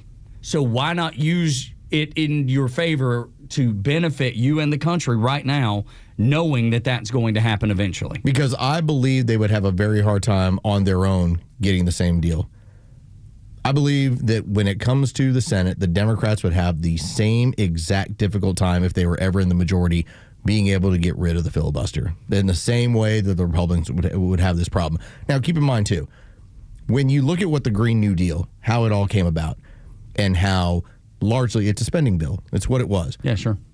It was gutted by the big, beautiful bill, in part because that was a spending bill. It only needed the nuclear option. It got right through the House, and then 51. Because it was a spending bill and a spending bill alone. Right.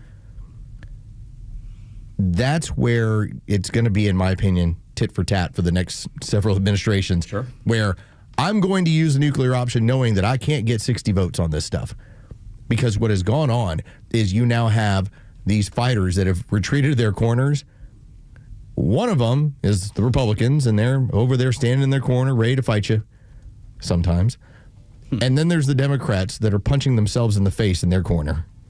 It's like there's a multitude of factions here, and we'll get into a little bit more of this in the next segment. But it's hard to get 60 at this point on much of anything.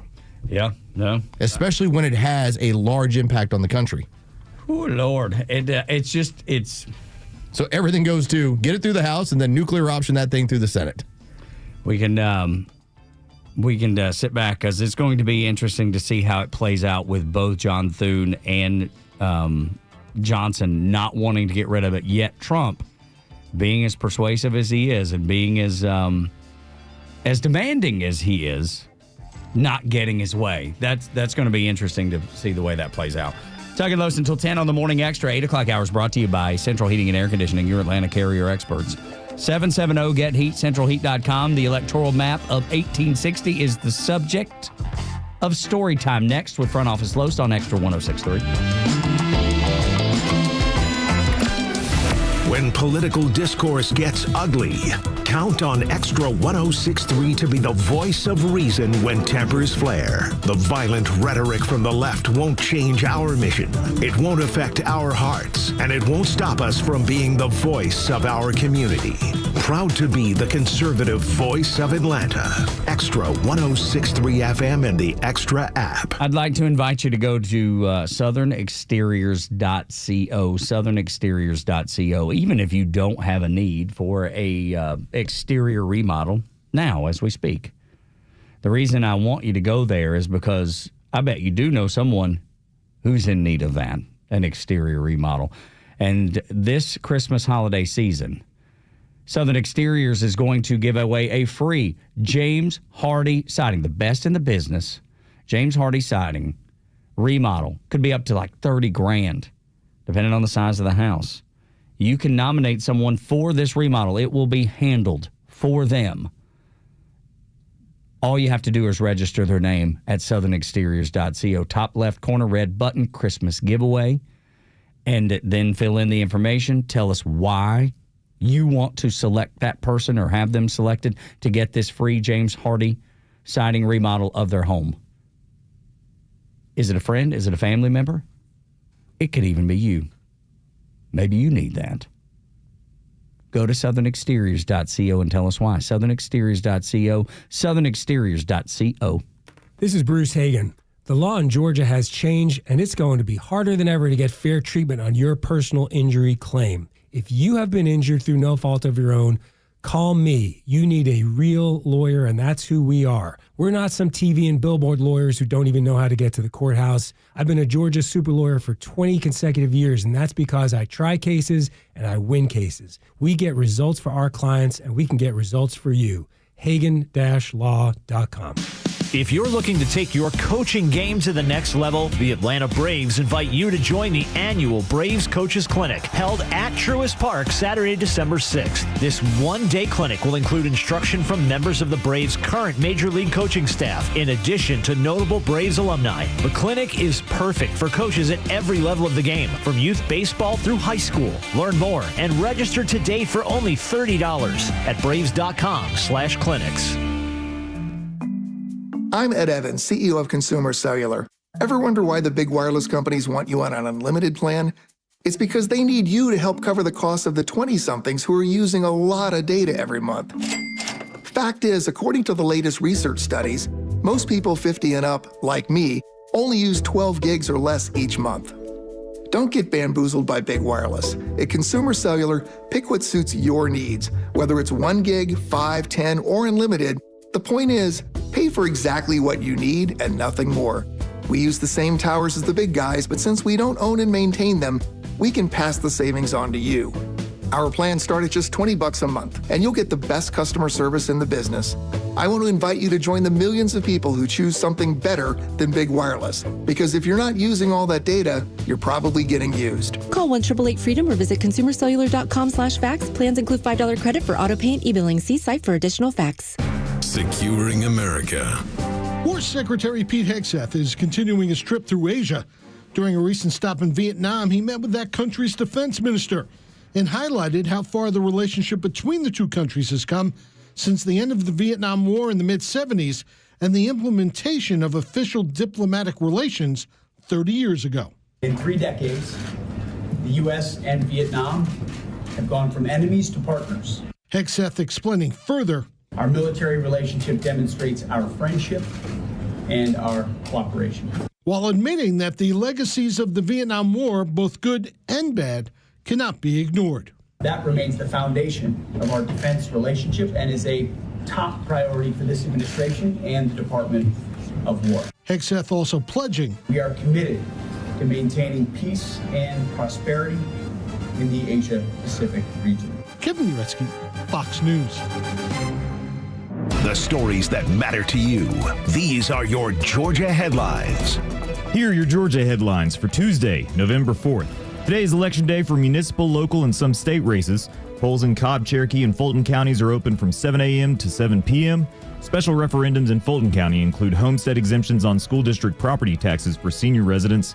In Marietta, the mayor, the entire city council, and the entire board of education are up for election. In Cherokee, mayoral races for Woodstock and Canton, plus city council elections fill up the ballot. All Georgia voters are eligible to vote for 2 seats on the Georgia Public Service Commission, which regulates utilities. The Atlanta Braves have named a new manager to replace Brian Snicker. Walt Weiss, the Braves bench coach since 2018, was promoted on Monday. Weiss previously served as the manager for the Colorado Rockies and played for the Braves from 1998 to 2000. Weiss is a 2-time World Series champion. He won 1 ring with the Oakland Athletics in 1989 as a player and 1 with the Braves as bench coach in 2021. And Cobb Salutes Our Veterans is looking for volunteers for their Say Their Names 2025 event this weekend in the Marietta Square. The event honors veterans who were laid to rest in Marietta National Cemetery. To get involved, visit cobbsalutes.org. Today's weather, it'll be sunny and warm up with a high of 70 degrees. With your headlines, I'm Jerry Payne for Extra 106.3. 8 o'clock hour brought to you by Central Heating and Air Conditioning, your Atlanta carrier expert. 770-GET-HEAT. CentralHeat.com is the website. Yeah. Neil did send us the picture. He did. He looks like a hockey player, and as he said, a porn mustache. he had all of that. He looked like he was ready to inflict pain on somebody. And he is doing the classic hockey photo where you come in, you skate right at the camera, kick up the ice, you turn the blades, yep. The ice kicks, and you do the whole like hip turn, like yeah. That's so cool, man. He looks straight. I was not wrong. He looks straight out of the movie Slapshot. Yeah, he definitely does, man. Holy cow, this is amazing. And a listener had sent this a while back. I wanted to show it to you. If I hadn't already, I may have. It's Neil Bortz, the Ring Radio picture. Have you seen that one? I have not seen that one. Let me pull this one up real quick. Where'd it go? Okay, here we go.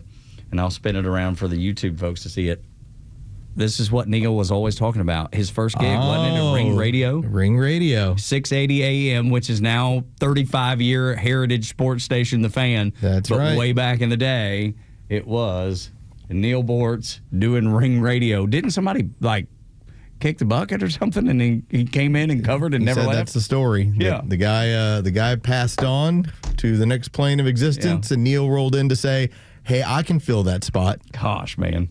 We're reliving some history today. You realize, down the road, and this is the reason why I didn't want to take the picture with the World Series trophy. Shout out to Walt Weiss, who's now the new Braves manager. Stayed in-house after interviewing everybody. I didn't want to take the picture because by the next time they win it again, I'll be looking back going, oh, That's me in 2021. Here's me in 2040. Yeah. You're like, wow, that took a while to win another one. Yeah, right. You know? But you know what? As long as you can get a picture, you should, because it may be that long. It might be that long. And you'll have that one to... No, I skipped it. I took the picture of the trophy. Did you? Okay. I didn't need to be in it. No, I took it. I did, man. I thought it was the greatest thing because I just graduated high school when they won in 95. Yeah, have you ever done a before and after on that one? Well, yeah, I was much better looking then. you're like, oh man, look at Dad. Yeah. He's been beaten down by life. That's right. Life's turned him that way. Let's get to story time with Front Office Los. Settle in and get comfortable, folks. It's story time with Uncle Los. Yes. Thank you to MC Jure and MC Tug. Yeah, man. And thank you to you, America, for joining us on Story Time. So I wanted to talk about how the Democrats are in their own civil war. They're in their own fractured portion of their party. And we have not seen this for the better part of 160 years. Like, oh, really? That long? Like, yes. Because largely the Democrat Party, since about, I would say about 1864, has been pretty well locked into who they are. And it hasn't changed. But I want to take you back. If we go back to the 1830s, and I know we're jumping in the way back machine. You know, we're flashing back way back here. Way back here. What you generally had was still two parties in the country. Now, they weren't the Republicans and Democrats as you see them today. You did have a Democratic Party, and you also had the Whig Party. Now, what did the Whigs stand for? Well, they were largely considered national Republicans. They were Southern states' rights. They were into merchants and manufacturing, and notably, too, they were anti-Masons. I was like, no, don't want any part of this. And the Whig Party had basically about a 25-year run. But what occurred? And I'll take you into like 1852. By 1852, there is a climate change, not global, not actual climate, but there's a political climate change that is going on in this country. And so when you look at the 1852 election, you had the Whig Party that only was able to capture about 4 states: Kentucky, Tennessee, Massachusetts, and Vermont. Those were the 4. Every other one voted for Pierce, the Democratic Party at the time. And what was occurring? The Whig Party was largely being eliminated because there was a new party that was growing, and it was the Republican Party. And the Republican Party was, as their primary platform, was addressing slavery. Now, hardcore Republicans believe we have to do everything we can to get rid of slavery. But their first person that they nominated nationally ends up being Abraham Lincoln, and he just believed that slavery was going to go away on its own. But this is where you now had this pressure on the other side. It wasn't coming from within the Republicans. It wasn't, well, Abraham Lincoln thinks this, and we think this. It was, what is it doing to the Democrat side? And to show you how that works. So by the time we get to the 1856 election, you now have the Whig Party, which is dying out. It got 20% of the vote. You had the Republican, which is now growing a little bit. It had 33% of the vote, and 45% of the vote was the Democrats. Fast forward to 1860, and now we've come to a head where the Whigs are basically gone. The Whig Party has died out. Remember, they got 22% of the vote in that 1856 election. By the time we get to 1860, and this is now the Abraham Lincoln election, you had these factions within the country. You had the Republicans that were Lincoln, and they ended up with a majority of the vote, which was 40% at the time. Okay, so not a majority of the country, majority of the vote. But what else did you have? You had the Constitutional Union. They got about 10% of the vote. But here's where I talk about the split. You had the Northern Democrats that had 29%. You also had the Southern Democrats that had 18%. The Democrat Party was split in two, and it was based on slavery. The Southern states believed, or the Southern Democrats, this is who we're going to be. The Northern Democrats were, hey, we're all Democrats. We're all on the Democratic side. This is what we're supposed to be. Here's the people. Here's the person we're putting up for election. And the Southern Democrats like, no, we're splitting into our own system. And so moving forward after the Civil War, now you have basically a unified Democrat Party and their hatred for the Republicans. And it has largely stayed that way for 160 years, all the way until today. Where now what do we have? We have a battle going on in New York City between two Democrats. We have battles going on around the country where you have the Speaker of the House talking about how Mamdani's not the future of the party. You have John Fetterman talking about how we need to get away from this end of the party. You now have 1860s election where 40% of the country ended up electing Abraham Lincoln because the rest of the Democrat Party was so fractured. Had they been together, they'd have won. Yep. They'd have won in 1860, and we probably don't end up with a civil war.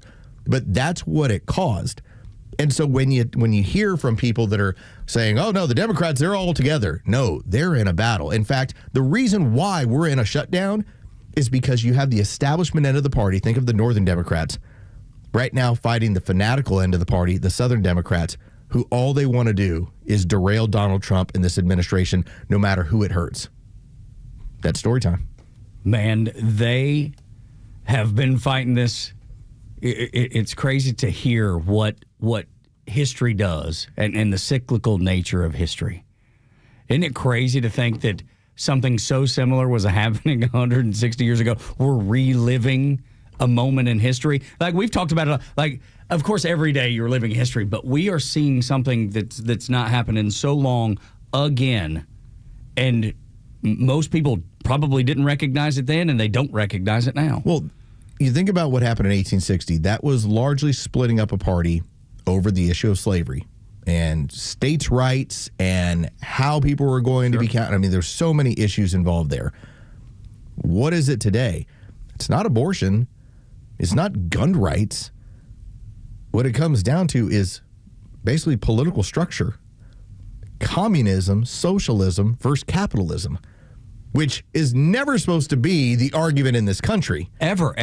But that is where things have gotten to from the far left end of the Democrat Party versus the establishment end of the Democrat Party. The establishment end of the Democrat Party is more than happy. The Nancy Pelosi's of the world, the Chuck Schumers, who've been in power for 40 or 50 years, they're more than happy to carve up this country and divvy it out amongst the establishment. Everybody gets theirs, and they all get rich, and they all stay in power. Everybody's fat and happy. And all their job is to do is make sure the Republicans and Democrats fight each other on cable news, and that you happen to yell at your Aunt Peg when it comes to Thanksgiving.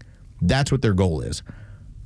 What is now happening is that party, the younger end of it, the more radical end of it, is looking at the olds and saying, you boomers don't know what you're doing, and I'm going to take us to the promised land. And the promised land is hardcore socialism, communism. That's why they're split. That's why they're splintered, like we haven't seen for 165 years. But they know that.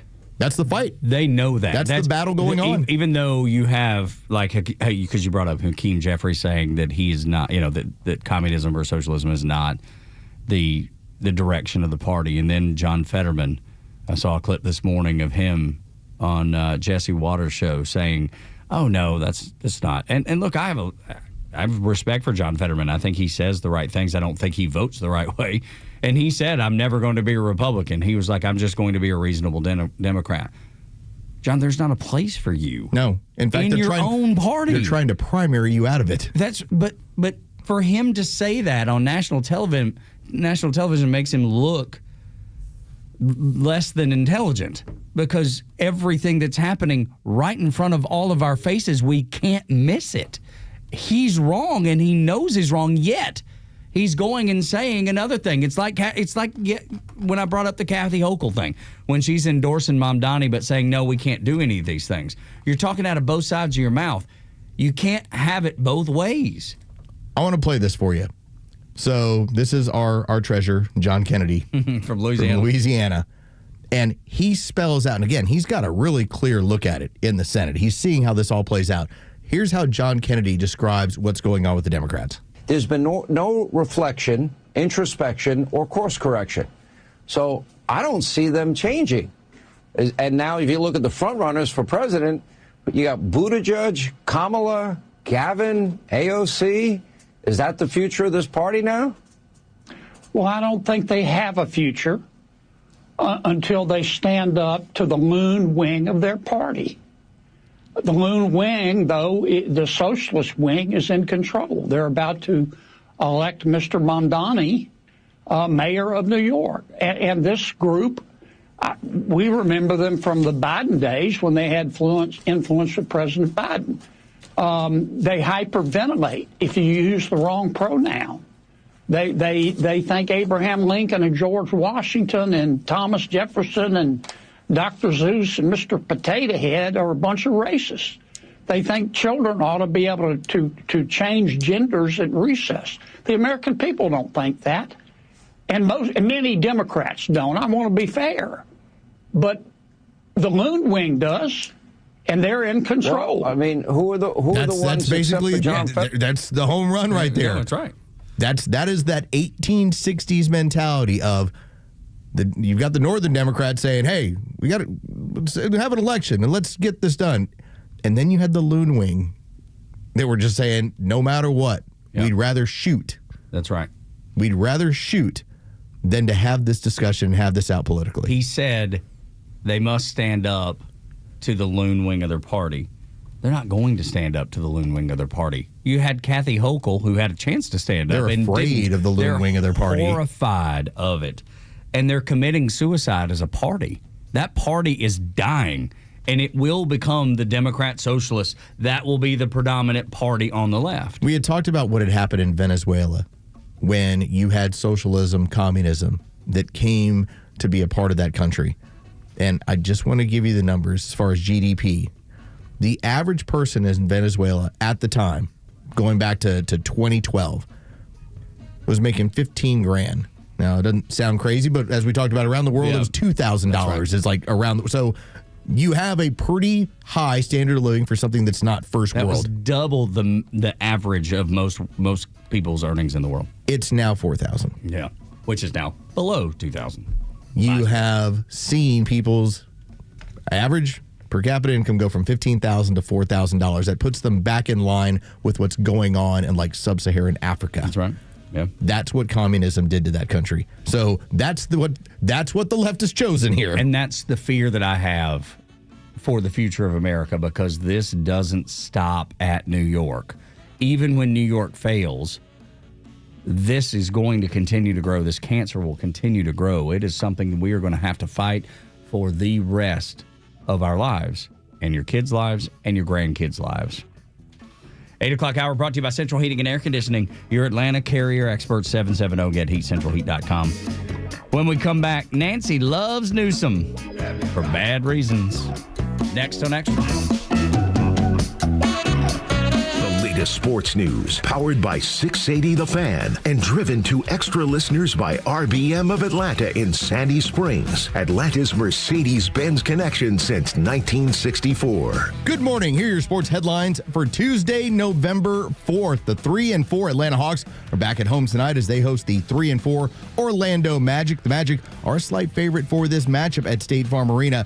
That tip-off is set for 8 o'clock. The NFL trade deadline comes down at 4 o'clock Eastern this afternoon. The 3-5 Atlanta Falcons, well, they're scheduled to face the 7-2 Indianapolis Colts on the road this Sunday. And tonight we receive the first round of college football playoff rankings. Those will be released at 8 o'clock. With your sports headlines, I'm Carlos Medina. Attention extra listeners. The end of the year is closing in. Are your retirement plans ready? We at Master Plan Retirement Consultants are holistic retirement planners, including income and growth planning, tax strategies, and estate and legacy planning. Each piece of the retirement puzzle must fit together cohesively because we know a change in one area can inevitably affect the others. Our boutique team serves you with fiduciary care, ensuring every step moves you closer to a confident, sustainable retirement. Don't wait. There's still time to adjust your plan before year end. Schedule your complimentary consultation now at masterplanretire.com. Masterplan Retirement Consultants. Plan well and prosper. Advisory services offered through Master Plan Retirement Consultants, Inc., a registered investment advisory in the state of Georgia. Insurance, tax, and commodity services offered through Fricks & Associates, Inc., DBA Master Plan Retirement Consultants. The aforementioned are affiliated companies. The hot summer's winding down and the wet fall is approaching. It's time to get your Mercedes-Benz running in tip-top shape. Meet the RBM of Atlanta Mercedes-Benz pickup and delivery service. It gives you back time and money. Does your Mercedes-Benz need service? If so, we'll pick up your vehicle that's requiring service from your home or office and bring it back to our dealership for those services. And once the services have been complete, we'll bring your Mercedes-Benz back to you. With over 100 appointments available every weekday, over 50 appointments on Saturdays, and more than 200 courtesy vehicles in our fleet, we're here to serve. We'll work around your schedule. We're here to save you time, energy, and money. RBM of Atlanta is a J.D. Power 2025 Diamond Dealer of Excellence for the customer sales experience. And we're proud to be Atlanta's Mercedes-Benz connection since 1964. Pickup and delivery service restrictions do apply. Ask your service coordinator or service advisor at RBM of Atlanta for details. Hey Atlanta, it's Mark from Atlanta Safe House. We have an important announcement. We've moved to a new location to serve you better. That's right, Atlanta Safe House has moved to a new location in Alpharetta. So come check out the largest selection of safes in the Southeast. Brands include Browning, Fort Knox, Champion, and many more. So stop by the showroom today or go to atlantasafehouse.com. And remember, at Atlanta Safe House, we don't just sell safes, we sell peace of mind. Oh, if only dogs could talk. I think a lot of them would say, "Thanks for the love, but the food's really not working for me, you know?" And the truth is, they'd be right. Most dog food, wet or dry, is cooked at such high temperatures that every live nutrient is destroyed. And what's left is dead food, bulked up with fillers and sprayed, literally with artificial flavors. And that's not what your dog needs. But when you add back live vitamins, omega oils, enzymes, antioxidants with Rough Greens, your dog would have something very different to say. "Wow, this is delicious. Hey, let's go for a walk. I feel like a puppy again. Have you noticed I'm talking and that's not natural?" It's not magic, it's biology. Just don't imagine it's eating your own dog right now. You can get a free Jumpstart trial bag. You just cover the shipping. Go to roughgreens.com/Beck. Use the promo code Beck. roughgreens.com/Beck. Promo code Beck. If dogs could talk, it'd be a weird place to live. roughgreens.com/Beck. Promo code Beck. Fox on Tech. You get to actually be in the scene, look around, just feel for everything. Aurora Police Department recruit Tyler Frick says he's using Axon's virtual reality technology to prepare for scenarios including de-escalation, taser use, and high-stress interactions. Axon's Ty Liu says the technology keeps getting more advanced and easier to use. It's filmed with live actors who are reenacting scenarios, and we have a lot of content there focused on a wide range of topics, from mental health to people who are experiencing drug overdose or encountering domestic violence. Aurora Police Sergeant Faith Goodrich says the device also helps free up other important resources. It really helps on manpower for my staff, the training staff, when we can have, 10 or 15 recruits all doing the exact same scenario at the same time. With Fox on Tech, Kennedy Hayes, Fox News. Georgia politicians, if you want to win your election, the path to victory runs through Extra 106.3. Extra listeners are some of the most engaged, active in their communities, and outspoken on their beliefs, especially when it comes time to vote. So now's the time to get involved before our listeners move on to someone else. Tell the candidate you're voting for that if they want to win, the path to victory runs through Extra 106.3 FM and the Extra 106.3 app. And we know that to be true because so many of the politicians that have come through here have told us that. They've said, we need to be in front of your audience. We need to be in front of you listening right now. Like they come in and they glad hand with Los and I, but really they want your ear. They want your vote. We're just the means to the ends, We're the conduit. Yeah, the conduit. We just try to ask the questions that you have asked us and that you have brought up that are your primary concerns. And then you decide whether or not you care for the candidate either way.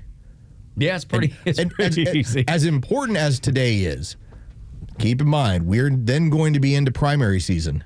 And so you have a lot of people that are running for big offices around here. That's going to be into April.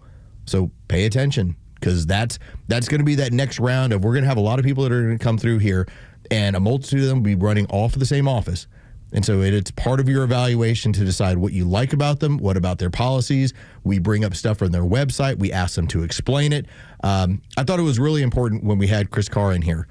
And one of the things that he brought up as a potential governor was, hey, our state income tax, he flat out said, under the way he looks at it, he's like, we're not going to eliminate it. He's like, because we would have to then change our tax policy at somewhere else. And so he said, you're at the time he started talking about your real estate taxes would jump significantly. Yep. And so he was talking about, makes sense, anyone who starts telling you about an elimination of a state income tax, understand that money has to come from somewhere else. That was the adult conversation. Now, do I want to eliminate the state income tax without changing my taxes on my house? Yes. Yes, I do. But I'm also having the adult conversation where he's explaining we would have to get it from somewhere else. And that's when Burt Jones comes on, because Burt's in favor. He's also running for governor, in favor of eliminating the state income tax. Then we're going to have to ask Burt, okay, explain where does this come from? Where does the money come from? Growing up in northwest Georgia, just south of the Tennessee line, in Georgia, there's certain things at the grocery store you don't have tax on at all, like healthy foods. I think it's fruits and vegetables. There's no tax. Yeah, there's not mistaken. There's no 8% or 7%. In Tennessee, it doesn't work like that. There's tax on everything that you walk out of there with. So you just have to understand that it does come from something. The money's got to be made up. They're going to get the money somehow or another to keep the government operating and paving roads and all the things that go along with it. Yeah, like the home taxes, the real estate taxes that you have when you look at the state of Texas with no income state tax. I've had friends of mine who have been shocked at what we pay versus what they pay. As far as property taxes? On their property taxes. Yep. Where they're sitting back going, hold on. It's like, how are ours double and a half? I was like, well, we have a state income tax. Yeah. I was like, so they're getting me on my paycheck. They're not getting you there. They're getting it on that purchase of that home and when you're living there. And so your property taxes are significantly higher on the same home. And you're cutting a check. I spoke to one of my neighbors during the summer. We were chatting with her over at the neighborhood pool. Mm-hmm. She talked about moving from New Jersey and how her property taxes were 3 times higher in New Jersey than what she was paying in Georgia. And did they have and they have an income tax, don't they? So it's one of the most expensive places in the country to live. Her family was shocked when they found out you bought that home and this is what your property taxes are. Does she vote accordingly? Yes, she does. That's the stuff that scares me to death. The people that come and don't vote accordingly. So, there's a reason that we live the way we do in Georgia and the Southeast. Yeah, really. and we've always enjoyed having Burt Jones on. Yeah, absolutely. Burt's and so again, former Georgia football player. We are talking about having to have those adult conversations, and these people want to be in front of this audience. That's right. Which is the reason we brought it up. That's a credit to all of you out there. And when you got those questions, hopefully we're asking the right ones to get the answers from these guys. Absolutely, and we will continue to do that because it is so stinking important.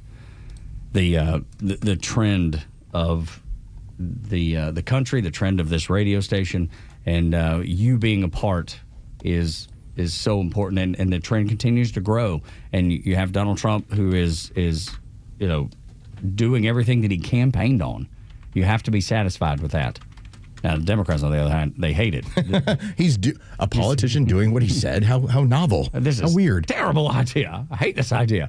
But because of that, I think the discussions that happen here that don't happen on other radio stations are the reason that this station's up by 40%. They were told this not too long ago, 40% as far as listenership goes. And we're so grateful that you spend the time with us that you do, whether here in the Morning Extra or throughout the rest of the day with Beck and Clay and Buck, and then the local afternoon show with the Marine, the man that is able to touch his hands flat on the ground, because we've been talking about stretching this morning, and we just did a stretch. He has no problem with his L4 and his L5. That's right. No doubt about it. He's in bang-up shape. He can still wear his Marine dress blues. He proved that to Neil Bortz. He told me that the other day. So this is a guy that works hard, that gets things done, and when he gets on the air in the afternoon, he lets the left have it. And he has his own foursome, I believe, for this tournament, right? I believe it's all different groups split up. But yeah, so we'll. How many people are you playing with? Right now, it's me and volleyball boyfriend, and we're waiting on the confirmations from two others. Okay, so if they don't, are you going to play with me and Gary, or are we going to do a fourth? I was told that they're trying to fill all the spots. Yeah. Okay. So I think that one way or another, I think we're going to be comboed anyway. Yeah, we better be. So it'll be a set of 8. Yeah, okay. So it'll be like, like when we start on 13A, 13B, yeah. I believe we're all together in that way. Okay, good enough. That'll be good. And let's face it, the more when it comes to a couple of these spots, the merrier, because typically that is more in donations that go to the Warrior Alliance, and it's more that gets used on the mulligans and everything else. It's more of a fundraiser. I was told yesterday that that Gary from Rebel InfoSec, great guy, he's almost a scratch golfer. Wow. Like he's really good. So he's gonna hate playing golf. Honestly, that would be a little bit intimidating and somewhat embarrassing for me. Dude, apparently he's really, really good. That was what one of our sales reps told me yesterday. Jason Gorman told me. Well, Gorman knows. Gorman plays a whole, like, if anybody plays a lot of golf on this Dickey Broadcasting team, Jason Gorman knows your golf game. So he's the one. I'm pretty certain he evaluates you as a human based on your golf game. There's 2 conditions. Do you love Georgia? Yes. How do you play golf? I suck. I'm like, listen, I think I'm good on one end, the golf end. He's like, he lets you slide a little bit because you're a Georgia fan. You got your Georgia sweatshirt. Exactly. I'll let it go. Yes, that's right. We're just grateful. I think that's the most important thing. That we're grateful that you're here. We're grateful for the platform that we have to communicate with you about things that matter, about things that don't get discussed enough, or really haven't been discussed in a really long time because there's not been an outlet to do it. You being here is the reason that happens. Without you, nothing happens. It doesn't work without you. That's why I keep saying this should be a community radio station, and that's why we have community leaders on. That's why we have even Jake Dukes, who's coming on from Camp Southern Ground. Obviously a local outlet that means a lot, does a lot of good work. We have weekend shows that focus on great community businesses and companies that do great work. And we're just really, really fortunate. And I said this to Chris Carr when he was in. Never one time has David Dickey, as the owner, and the man's name is on the wall, I'm staring at it, has never come in here and said, you must talk about this or you can't talk about that. That is autonomy that I've never experienced in 25 years of doing this type of work. It's very unique. It's very unusual. And you are a huge part of it. You are the reason that we get to do what we do, and we get to talk about the things that matter, because there's so many other people that work in the same industry, that work in maybe opposing radio stations that are given a few guidelines, if you will. We'll put it that way to be nice. When we continue on Extra 106.3, Americans expect another assassination. This is actually a really, really sad story, as you might imagine. Next on the Morning Extra, Tug and Los until 10. It's time for the Bortz Report, exclusively on Atlanta's only conservative news and talk station, Extra 106.3. Last Friday, Halloween Day, the local sheriff's office arrested a 16-year-old boy for making terroristic threats. He posted a picture online of a bomb that he had made, and he said that he was going to blow up a local subdivision on Halloween night. He warned his teenage friends that they might not be safe if they trick-or-treat in that neighborhood. So now he's in jail. And on the news yesterday, they were interviewing his mother. And what did she say? Well, of course, he was only joking. What did his father say? Well, hell, who knows? His father was nowhere around. Another idiot teenager making violent threats or being violent, raised without a father in the home. And no, he wasn't black. but the statistics tell you that there wasn't a father in the home. According to my dive into AI yesterday, there is consistent statistical association and higher rates of criminal activity among youths raised without a father. Absent fathers boost the probability of criminal behavior by up to 38%. More facts, 70% of juveniles in what AI called state institutions, what I will call jails and prisons, come from single-parent homes. One AI summary said that young men who did not grow up with their biological father in the home are twice as likely to spend time in jail by the age of 30 compared to those who grew up with their father present. Maybe if they ever find the father, they'll get a statement on what he thinks about his kid threatening to blow up a subdivision. He probably won't say it was just a joke. Neil Bortz, Extra 106.3. Hey, this is Tom Mitchell, the Honest Car Guy. So things are deceiving sometimes, and it's hard to explain how much money I can really save you. I've saved people upwards of $20,000 and $30,000. I mean, it really depends on the year, the make, the model of the car, and the price of the car. You know, in a $15,000 car, I can't save you $20,000. I mean, let's be realistic. We can probably save you $2,000 or $3,000, but it's through the course of the whole sale. The big one here that people don't realize, the financing. You go into the dealership, they tell you your rate's 9%. Well, really, it's probably 7% because they're allowed to make 2 points on there. We found a better way for customers to buy a car, an honest way, a very transparent way. You pay what we pay plus our honest fee. We even prove it to you by giving you a copy of the bill of sale at the end of the deal. So the beauty of what we do is we don't put you on a car that we have to sell. We put you on a car that you want. And at the Honest Car Guy,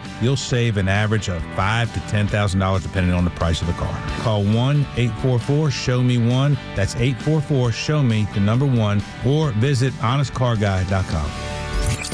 Don't let your afternoon drive get bogged down with traffic and weather breaks. Just enjoy the Kimmer Show from 3 to 6 p.m. Let's see, the phone call taking priority. Marietta Mark. You're on the radio, Marietta Mark. How's it going, sir? Welcome. What's up, man? Hey, Kimmer, doing great. Listen, you guys are exactly what Atlanta traffic needs in the afternoon. You're entertaining and you make people laugh and you make it livable. Don't worry, it's only the Kimmer on Extra 106.3 FM and the Extra app.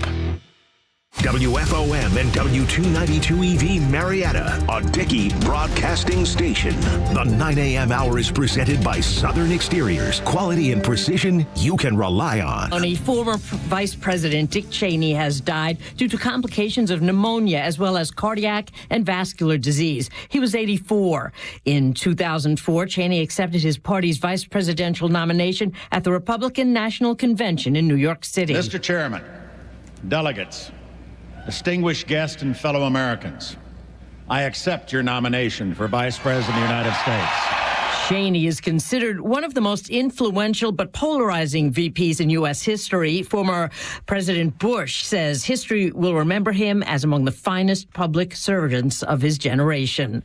Voters are going to the polls today in the first major election since President Trump regained the White House. He's voicing support for candidates in several races, including New York City's mayoral contest. President Donald Trump took to Truth Social yesterday, writing in part, quote, "Whether you personally like Andrew Cuomo or not, you really have no choice."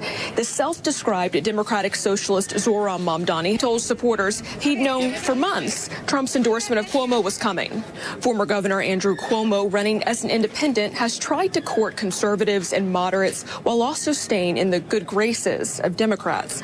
And Republican candidate Curtis Sliwa said during his last campaign trail blitz that the president could say what he wants. He's trusting the people to decide. Fox's CB Cotton. A large number of early ballots have already been cast in the New York City mayoral election. Voters in New Jersey facing some disruptions at the polls. The polls have been open throughout New Jersey since about 6 a.m. Since then, a handful of bomb threats have been called in to a number of polling places across the Garden State. We know in Mercer County, as well as where we have seen in Passaic. It's unclear exactly how many of these polling places have been impacted. Fox's Mark Meredith. New Jersey voters are choosing their next governor.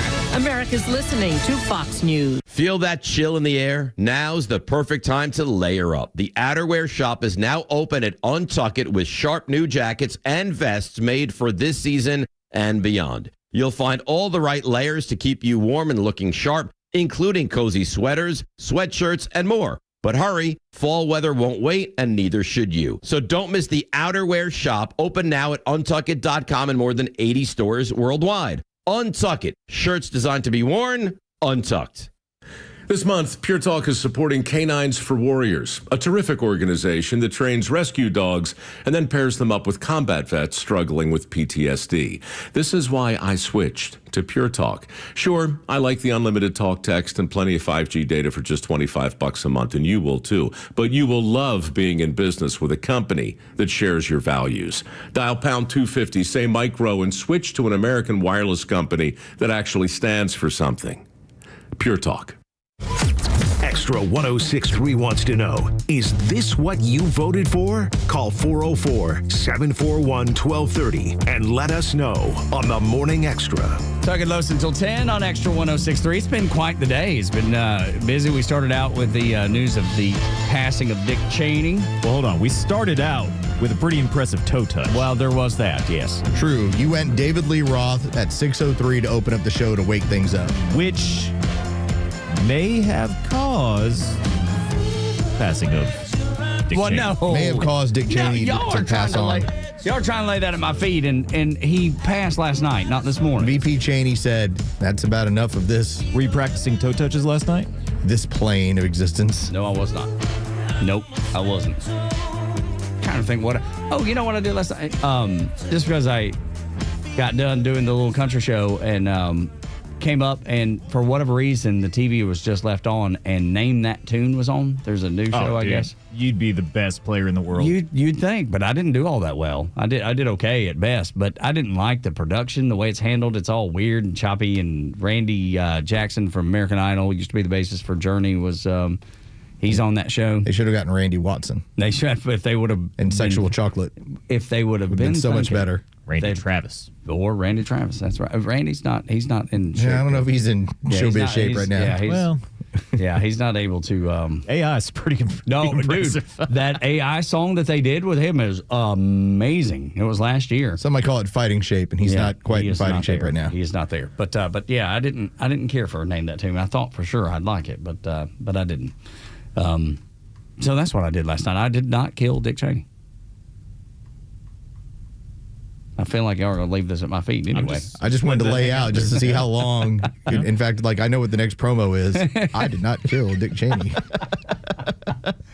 The Morning Extra. That's right. And that's just the promo, just that.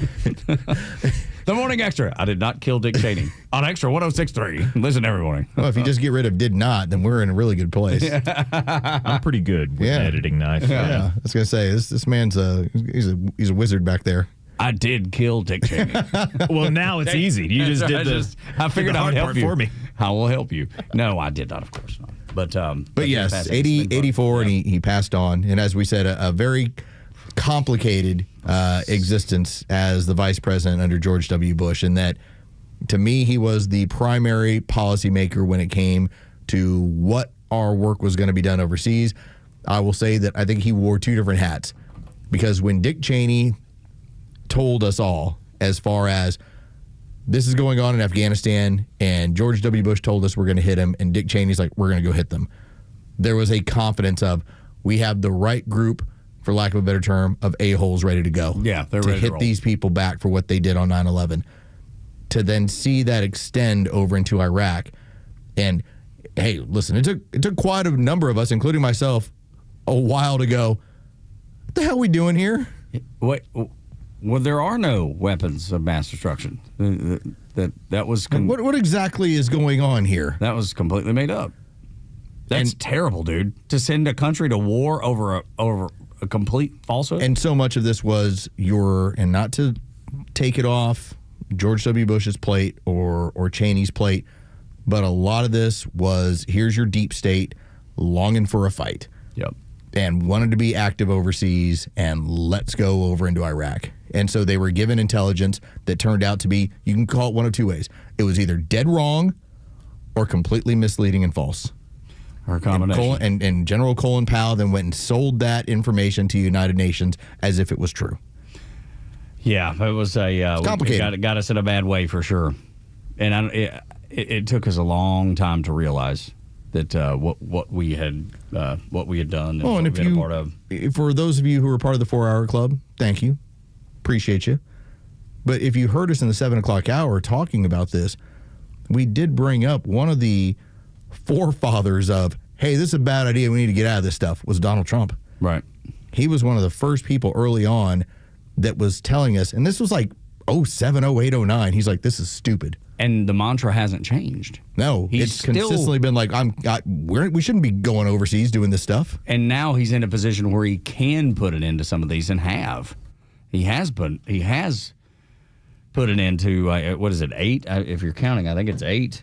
And would love to see the one in Russia come to a close with Ukraine, because I want to put the focus of the American intel community, the American military, the Pentagon, squarely on China, where it belongs.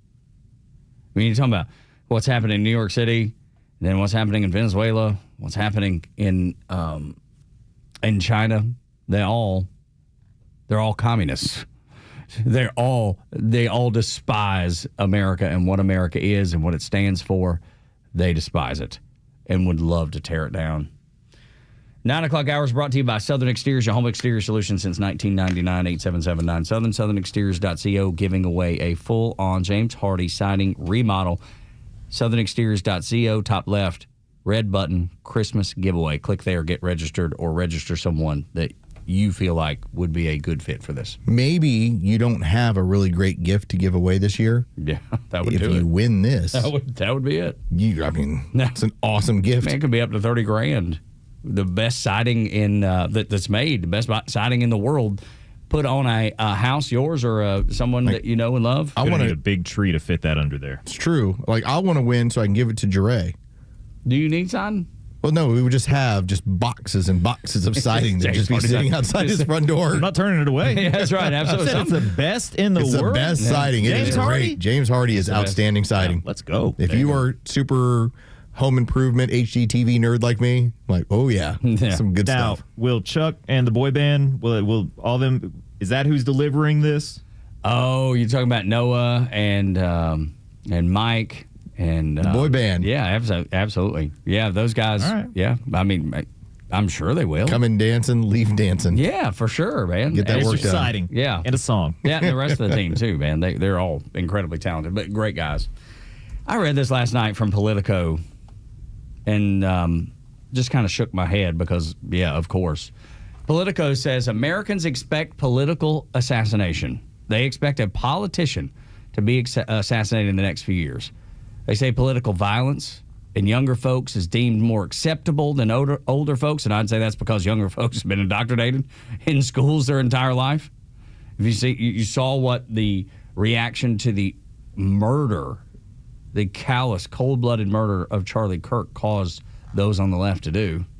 They mentioned several instances of political violence, and they give examples, but they never mention that every example cited was committed by leftists. They conveniently leave that part out when they talk about Josh Shapiro's house. They tend to drop that. They leave that out. They talk about how Josh Shapiro's house got burned down. Yeah, it was done by a wild leftist. Gretchen Whitmer, with some FBI involvement there. FBI entrapment that actually the guys ended up, for the most part, getting off of because of it was entrapment by the FBI.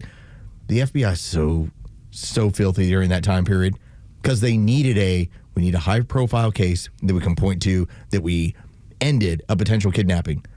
Whereas what's the FBI doing now? Hey, we had a terrorist plot that was going on in Michigan and we foiled it. Yeah. Thank you. That's real FBI work. Yeah, it is. Not that you managed to get a guy living in the basement of a vacuum shop, convinced him to, hey, why don't you abduct the governor? Okay, sounds good. Oh, FBI. Yeah. Gotcha. Surprise.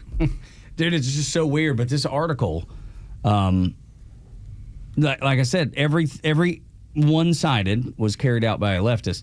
And let me tell you what made me laugh in the article. Democrats, for example, are more likely than Republicans to say political violence will increase. Oh, how surprising. Imagine that. I mean, every time you see it, that's what you're seeing. When I have said this on X and I've pointed out on this radio show, please don't think that I was kidding around or trying to be bombastic. The less power they have, the more violent they get. All right, now that's not a traditional, normal Democrat. That is what history has shown us when it comes to radicals. The less power they have, the more violent they get. And now that that's where the party's moved, that's who's in charge of this thing, that's who's driving the bus, are you suddenly surprised that they're getting more violent? Absolutely not. They don't have power right now, not in the way that they want. And largely they thought they were building towards it. They thought they had utopia. They thought 2016 was going to be a continuation of this, and then Donald Trump messed it all up. They stole it back in 2020, and now we're off and running. And the one guy who can stop us will never be in office again. Surprise. This should scare you to death. This is the number I can't get away from.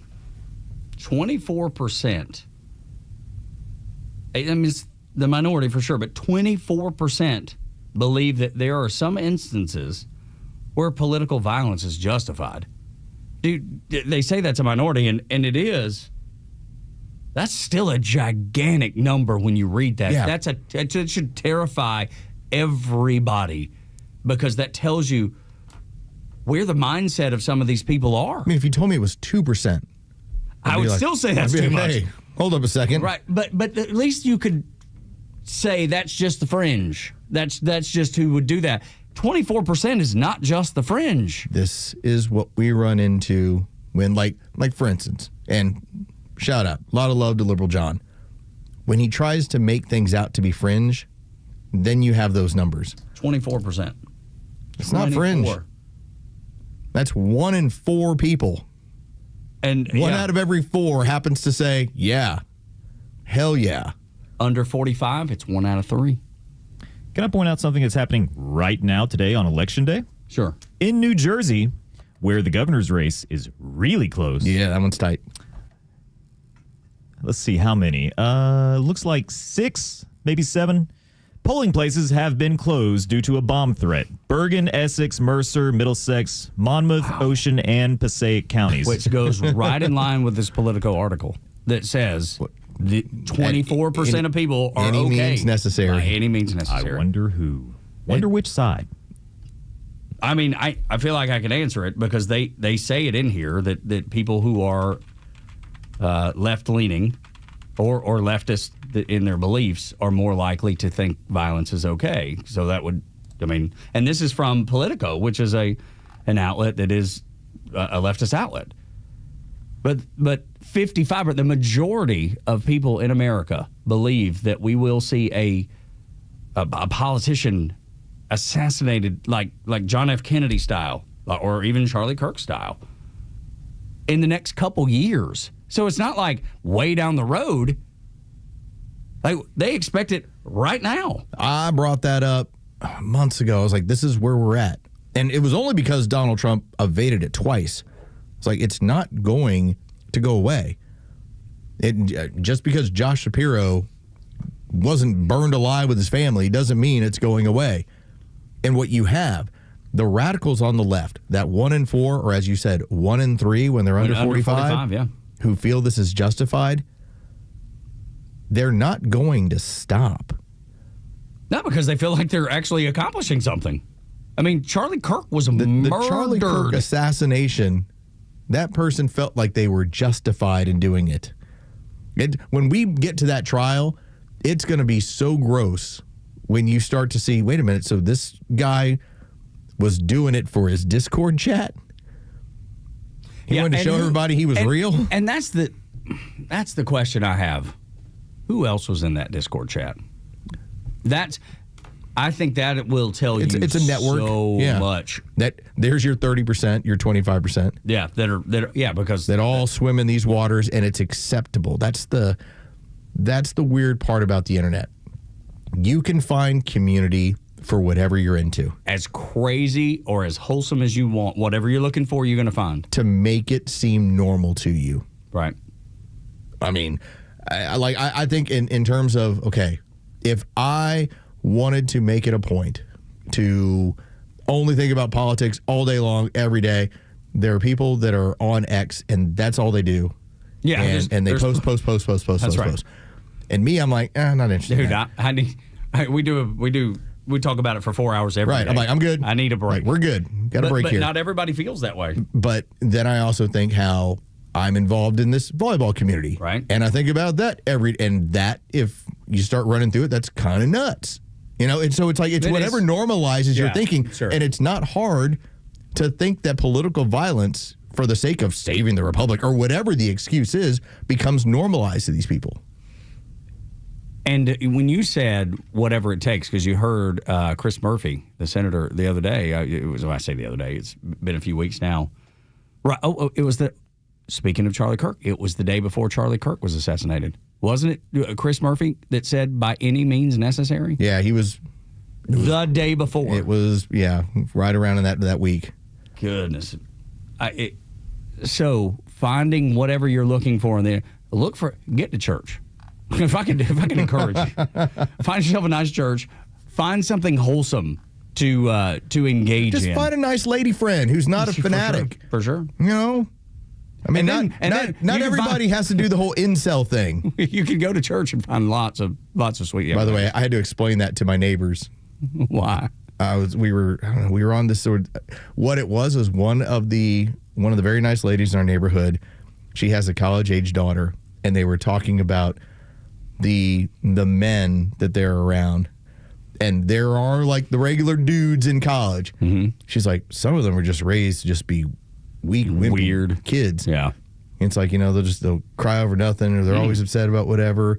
And I said, well, you have the incels. And my wife looks at me and she's like, what's an incel? And I was like, intentionally celibate?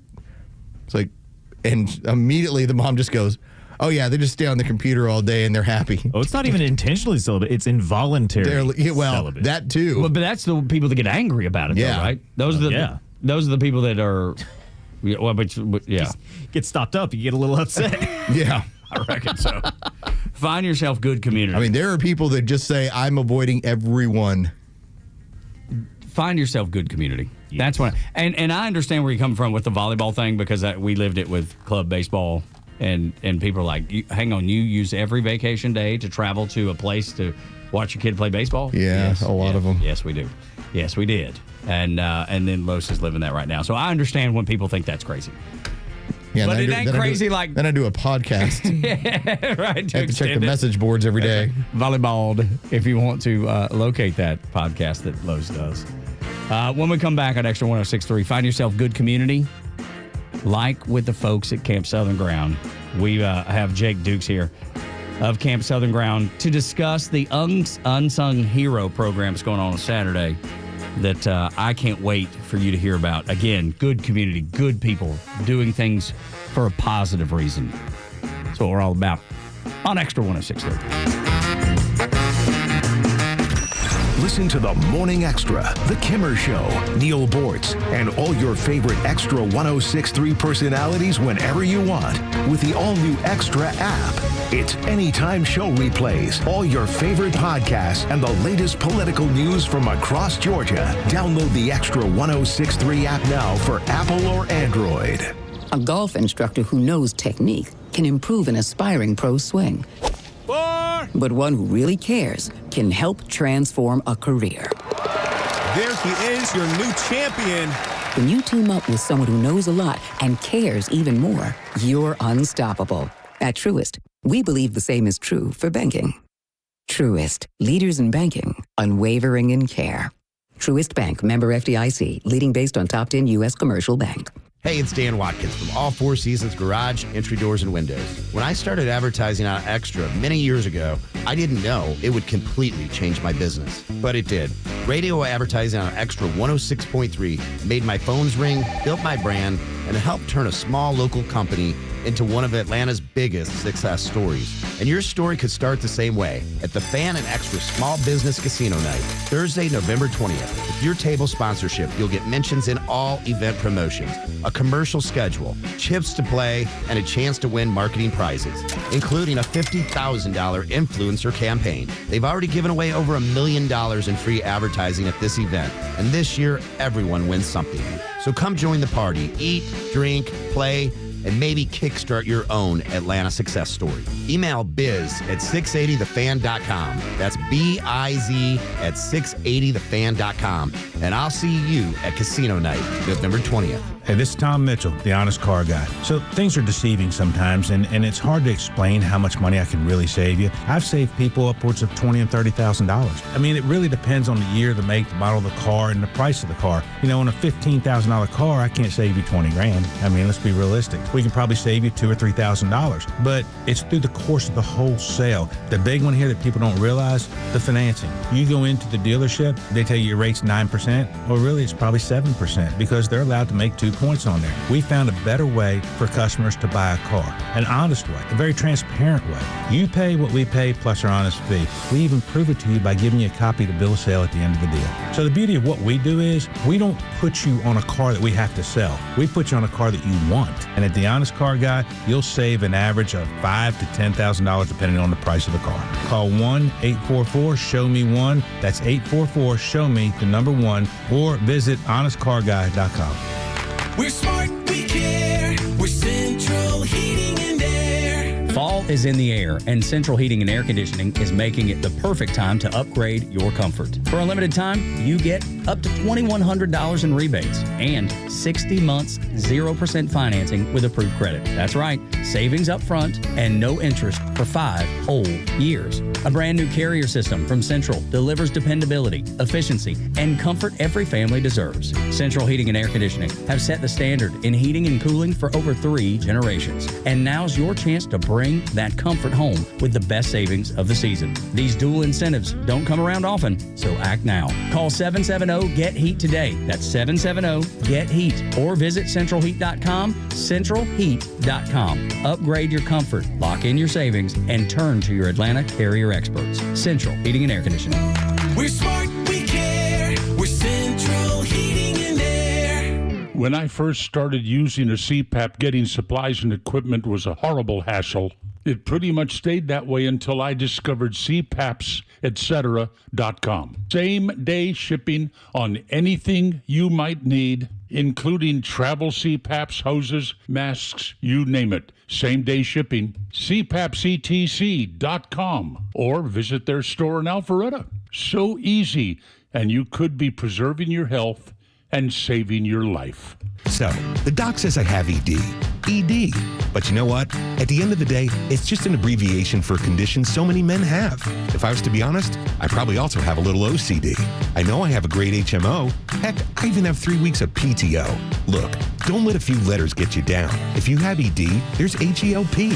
Go see Dr. Deal at Total Body Therapy of Georgia. He's an ED specialist that will turn your life around PDQ. ED happens to a lot of men as we age. And just FYI, Dr. Deal can give you back the confidence you need to perform on the JOB. So, ready to take the first step? Quit yelling WTF at your little BFF and visit tbtofga.com.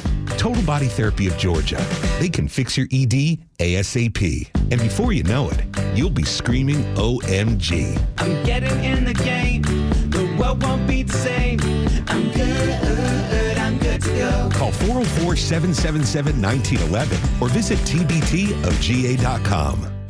While retinitis pigmentosa takes Mark's vision, his family gives him hope, whether at the family business or at home with his wife and sons.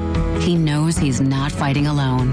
For 50 years, the Foundation Fighting Blindness has funded research into treatments and cures for blinding retinal diseases, providing hope to people with vision loss. And for Mark, winning the fight means being there for his family. The Foundation Fighting Blindness. Together, we're winning. Help us end blinding diseases at fightingblindness.org. The stories that matter to you. These are your Georgia headlines. Here are your Georgia headlines for Tuesday, November 4th. Today is election day for municipal, local, and some state races. Polls in Cobb, Cherokee, and Fulton counties are open from 7 a.m. to 7 p.m. Special referendums in Fulton County include homestead exemptions on school district property taxes for senior residents. In Marietta, the mayor, the entire city council, and the entire board of education are up for election. In Cherokee, mayoral races for Woodstock and Canton, plus city council elections fill up the ballot. All Georgia voters are eligible to vote for 2 seats on the Georgia Public Service Commission, which regulates utilities. The Atlanta Braves have named a new manager to replace Brian Snicker. Walt Weiss, the Braves bench coach since 2018, was promoted on Monday. Weiss previously served as the manager for the Colorado Rockies and played for the Braves from 1998 to 2000. Weiss is a 2-time World Series champion. He won 1 ring with the Oakland Athletics in 1989 as a player and 1 with the Braves as bench coach in 2021. And Cobb Salutes Our Veterans is looking for volunteers for their Say Their Names 2025 event this weekend in the Marietta Square. The event honors veterans who were laid to rest in Marietta National Cemetery. To get involved, visit cobbsalutes.org. Today's weather, it'll be sunny and warm up with a high of 70 degrees. With your headlines, I'm Jerry Payne for Extra 106.3. When I say we want to be a community radio station, I mean it. And being involved in the community is important to me as a guy that's born and raised in Georgia. I love being from Georgia, but also with veterans and just veteran issues. You obviously hear me work on the Warrior Alliance podcast, the official veterans organization for the Atlanta Braves, and we broadcast that every weekend, and we have some of the folks from Camp Southern Ground come up once in a while and be on the show. Today is one of those days as Jake Dukes joins us from down in Fayetteville. What's up, man? How are you? Hey, Tug, doing good, man. I'm really great. It's great to be on here with you guys. Yeah, it's a pleasure. Los, they're doing a new event down at Camp Southern Ground called Unsung Hero Live. Going to have incredible veterans who have become singers and songwriters as part of healing, as part of their creative, window that they want to be involved in. And there's a huge show, November 8th, this Saturday down in Fayetteville at Trilith that you'll see some of these guys perform. And I want to bring that up with you, Jake, because I think that there's an outlet that veterans are looking for oftentimes. And one of them, as you were describing, some of these guys, they were professionals at what they did in the military, and now they have found that outlet as being creative musicians. And I'm like, I just think that that's such a cool mixture to find that kind of community for a lot of veterans. Yeah, absolutely, man. And that's really what Camp Southern Ground is all about, is really these are incredible individuals who've done incredible things for our country, and we want to empower them as much as we can to continue to do great work, right, outside of the military. And that's what Warrior Song, so this is all based on a program that we run at camp called Warrior Song, which invites veterans who want to build music careers back onto the campus, and we do a masterclass weekend where we're training in vocal coaching, songwriting, music business, all the details around how to build your own personal business for your music. And then the graduates of this program we invite back to come back for this show. So, yeah, it's a great opportunity to feature these incredible individuals who've got brilliant talent, not just for what they did in the military, but now this musical talent that is top notch. I mean, we got Berkeley trained individuals who are literally coming out and writing music and doing incredible stuff, continuing to shape our country, right, with their vision and the perspective through their music. How much of it is just that confidence of, I have this interest, I want to be a songwriter, but I just need to be around somebody who can tell you, hey, you're doing a good job at this, or here's how to sharpen this up. Oh, it's wild how many individuals who hear about our program are just kind of grinding out quietly, right? And maybe even in their living room, just writing music. and we get to hear their stuff, and it's brilliant. It's amazing. And so we can kind of help sharpen and validate what's already there, right? We got these great musicians. And then some of them are out there really, really touring and building a following. And then it's just, how can we help refine and hone any of those things that are already sharp that they're doing? But there's a bigger call, because the whole Camp Southern Ground is about healing too. Yeah. And music is certainly something that can help you heal through writing, through singing, performing. Yeah. That's a big deal down there that I don't know that everybody realizes what goes on at Camp Southern Ground. You want to go through some of that just a little bit? Yeah. As you talking about like just the full program spectrum? Man, for veterans and for the kids too. Yeah, absolutely. We have programs, right, that are centered around veterans and their transition. So these are individuals who are leaving the military. So we've got Warrior Week, which is a program that's designed to help veterans who just want to get a career after they serve in the military. So, they did a great job. Not necessarily music. Not necessarily music, just any kind of career. Could be, some kind of nonprofit work that they may want to do, or they may want to get involved in a really great company outside of the military. And we help them refine and understand, hey, what's that passion, what's that calling that I have, so I can continue to serve this community in a powerful way like I've done before. And then we've got Warrior Path, which is a program that's designed to assist veterans who've dealt with combat stress and are still feeling the effects of combat stress, either through PTS or depression or anxiety. And it's a fantastic program that is seeing some massive results of those who've gone through it. It's a 90-day program, a 5-day initiation at the camp. And this is actually a national program that's happening all around the nation, backed by Bernie Marcus and Arthur Blank and the Avalon Fund. And so we get to be a part of that mission, and it's incredible the transformation that we're seeing as a result of the work that's being done in that program. We've got the family camp, and then we've got Warrior Song, and that's all on the veteran side of the house, right?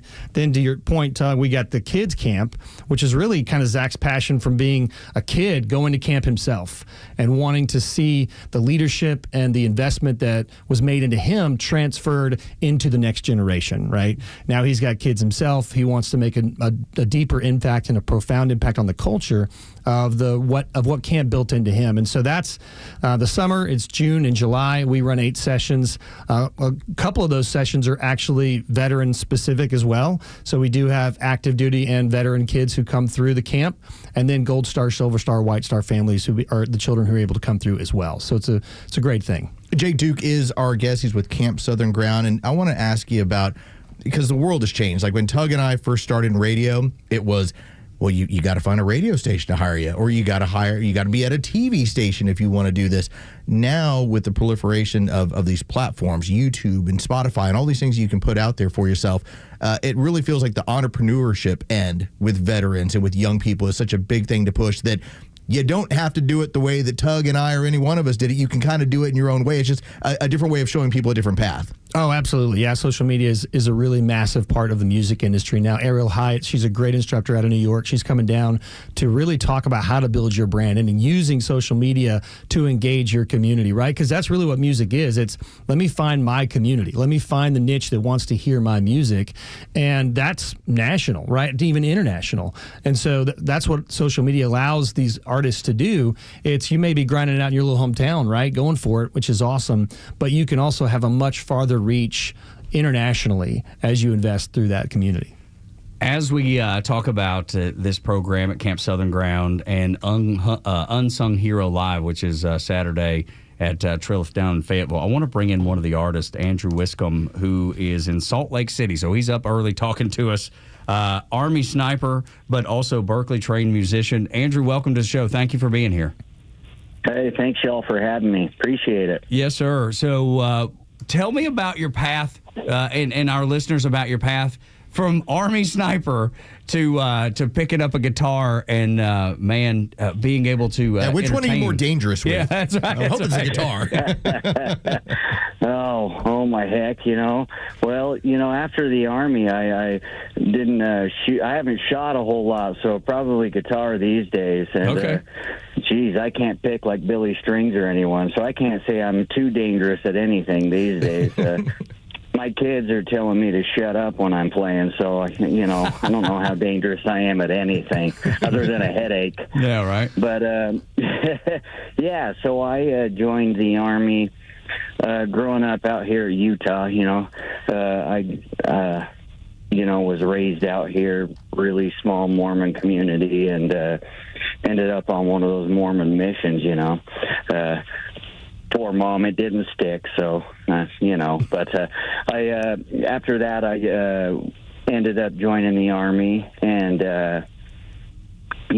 so after the I joined the Army, and my dad was a Green Beret. Wow. So kind of always had the bug to jump out of airplanes and do all that stuff, and joined the Army, and kind of went the reconnaissance and sniper out and all that, and so spent some time down there in Georgia doing basic training in airborne school and some other training down that way. So I've spent quite a bit of time down that way. Love it down there. Andrew, would you describe your music to folks and let them know what kind it is that you perform and maybe where they can find your stuff?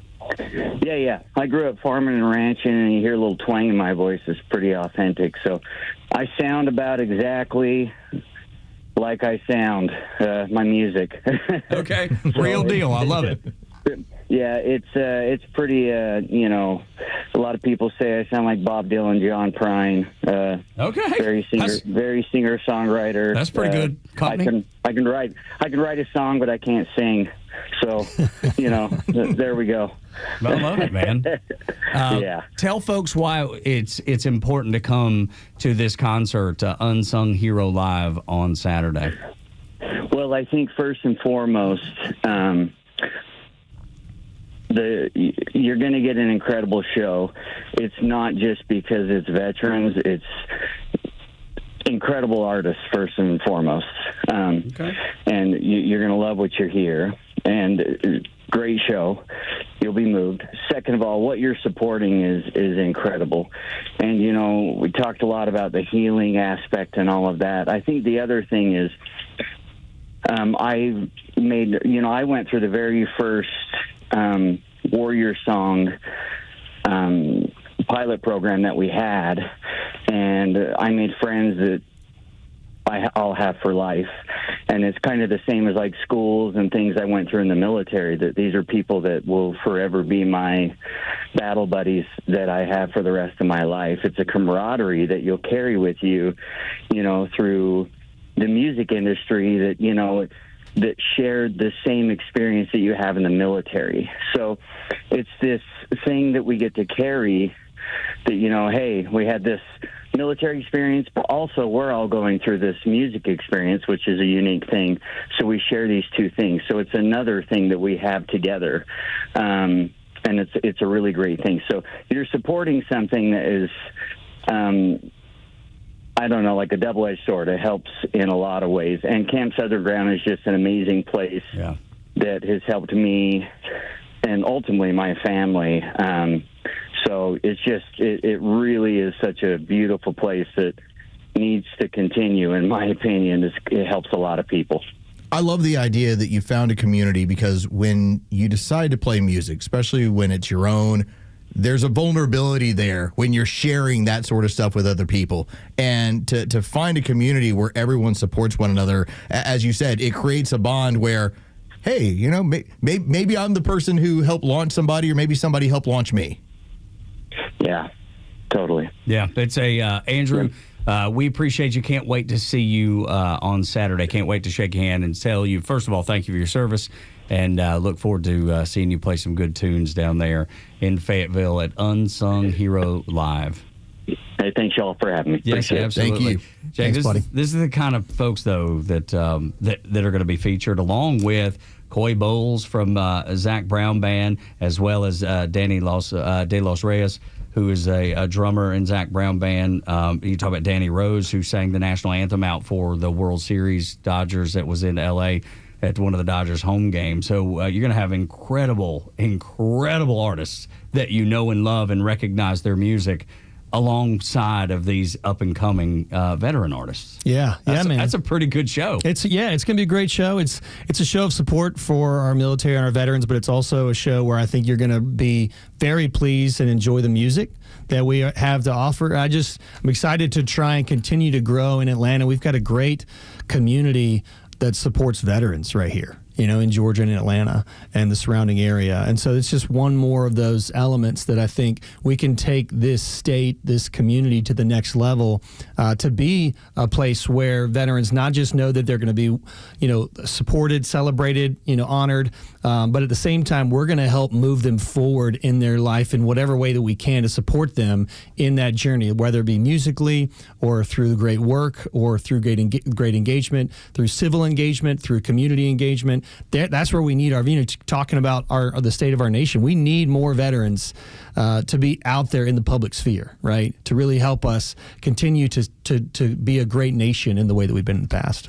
quickly before we wrap here, where can folks get tickets? Website? CampSouthernGround.org. That's right. Yeah, just go on there. /live, right? That's right. CampSouthernGround.org/live. That's easy enough. I've had it up in front of me the whole time. I'm like, oh, that'll be easy. There we go. Easy to find, easy to be a part. We are 4 days, 9 hours, 18 minutes, and 34 seconds away from Unsung Hero Live. Jake, thanks so much, man, for making the trip up. I know it wasn't an easy, thanks for fighting through the traffic. It's all good. Coming up from Fayetteville. Anytime, but I think it's so important to have you in to talk about it and have Andrew and people like that on so they can hear who they'll be hearing from. Absolutely. Yeah. Thanks a lot, guys. Appreciate you guys. This is the Morning Extra on Extra 1063. When we continue, Whoopi got it wrong again on The View, but the correction, boy, that pissed her off. Next on Extra.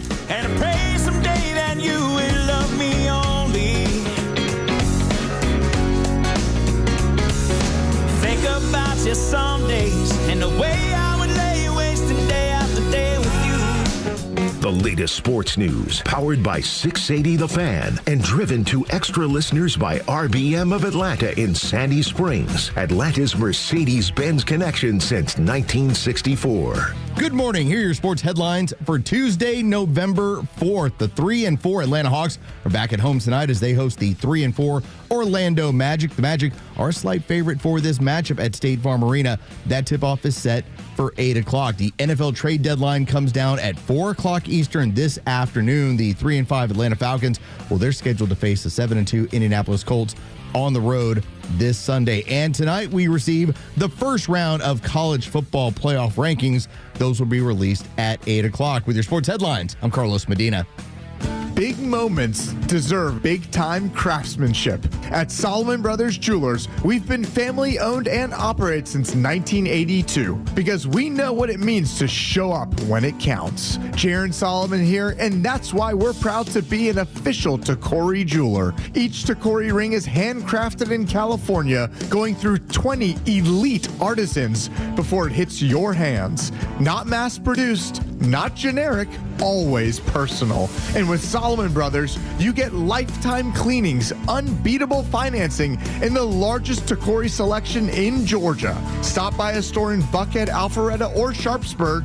Visit SolomonBrothers.com to book your private appointment. Solomon Brothers Jewelers, where love is in the details and legends are built to last. Solomon Brothers Jewelers, proud partner of the Georgia Bulldogs and official jeweler of the Georgia Tech Yellow Jackets.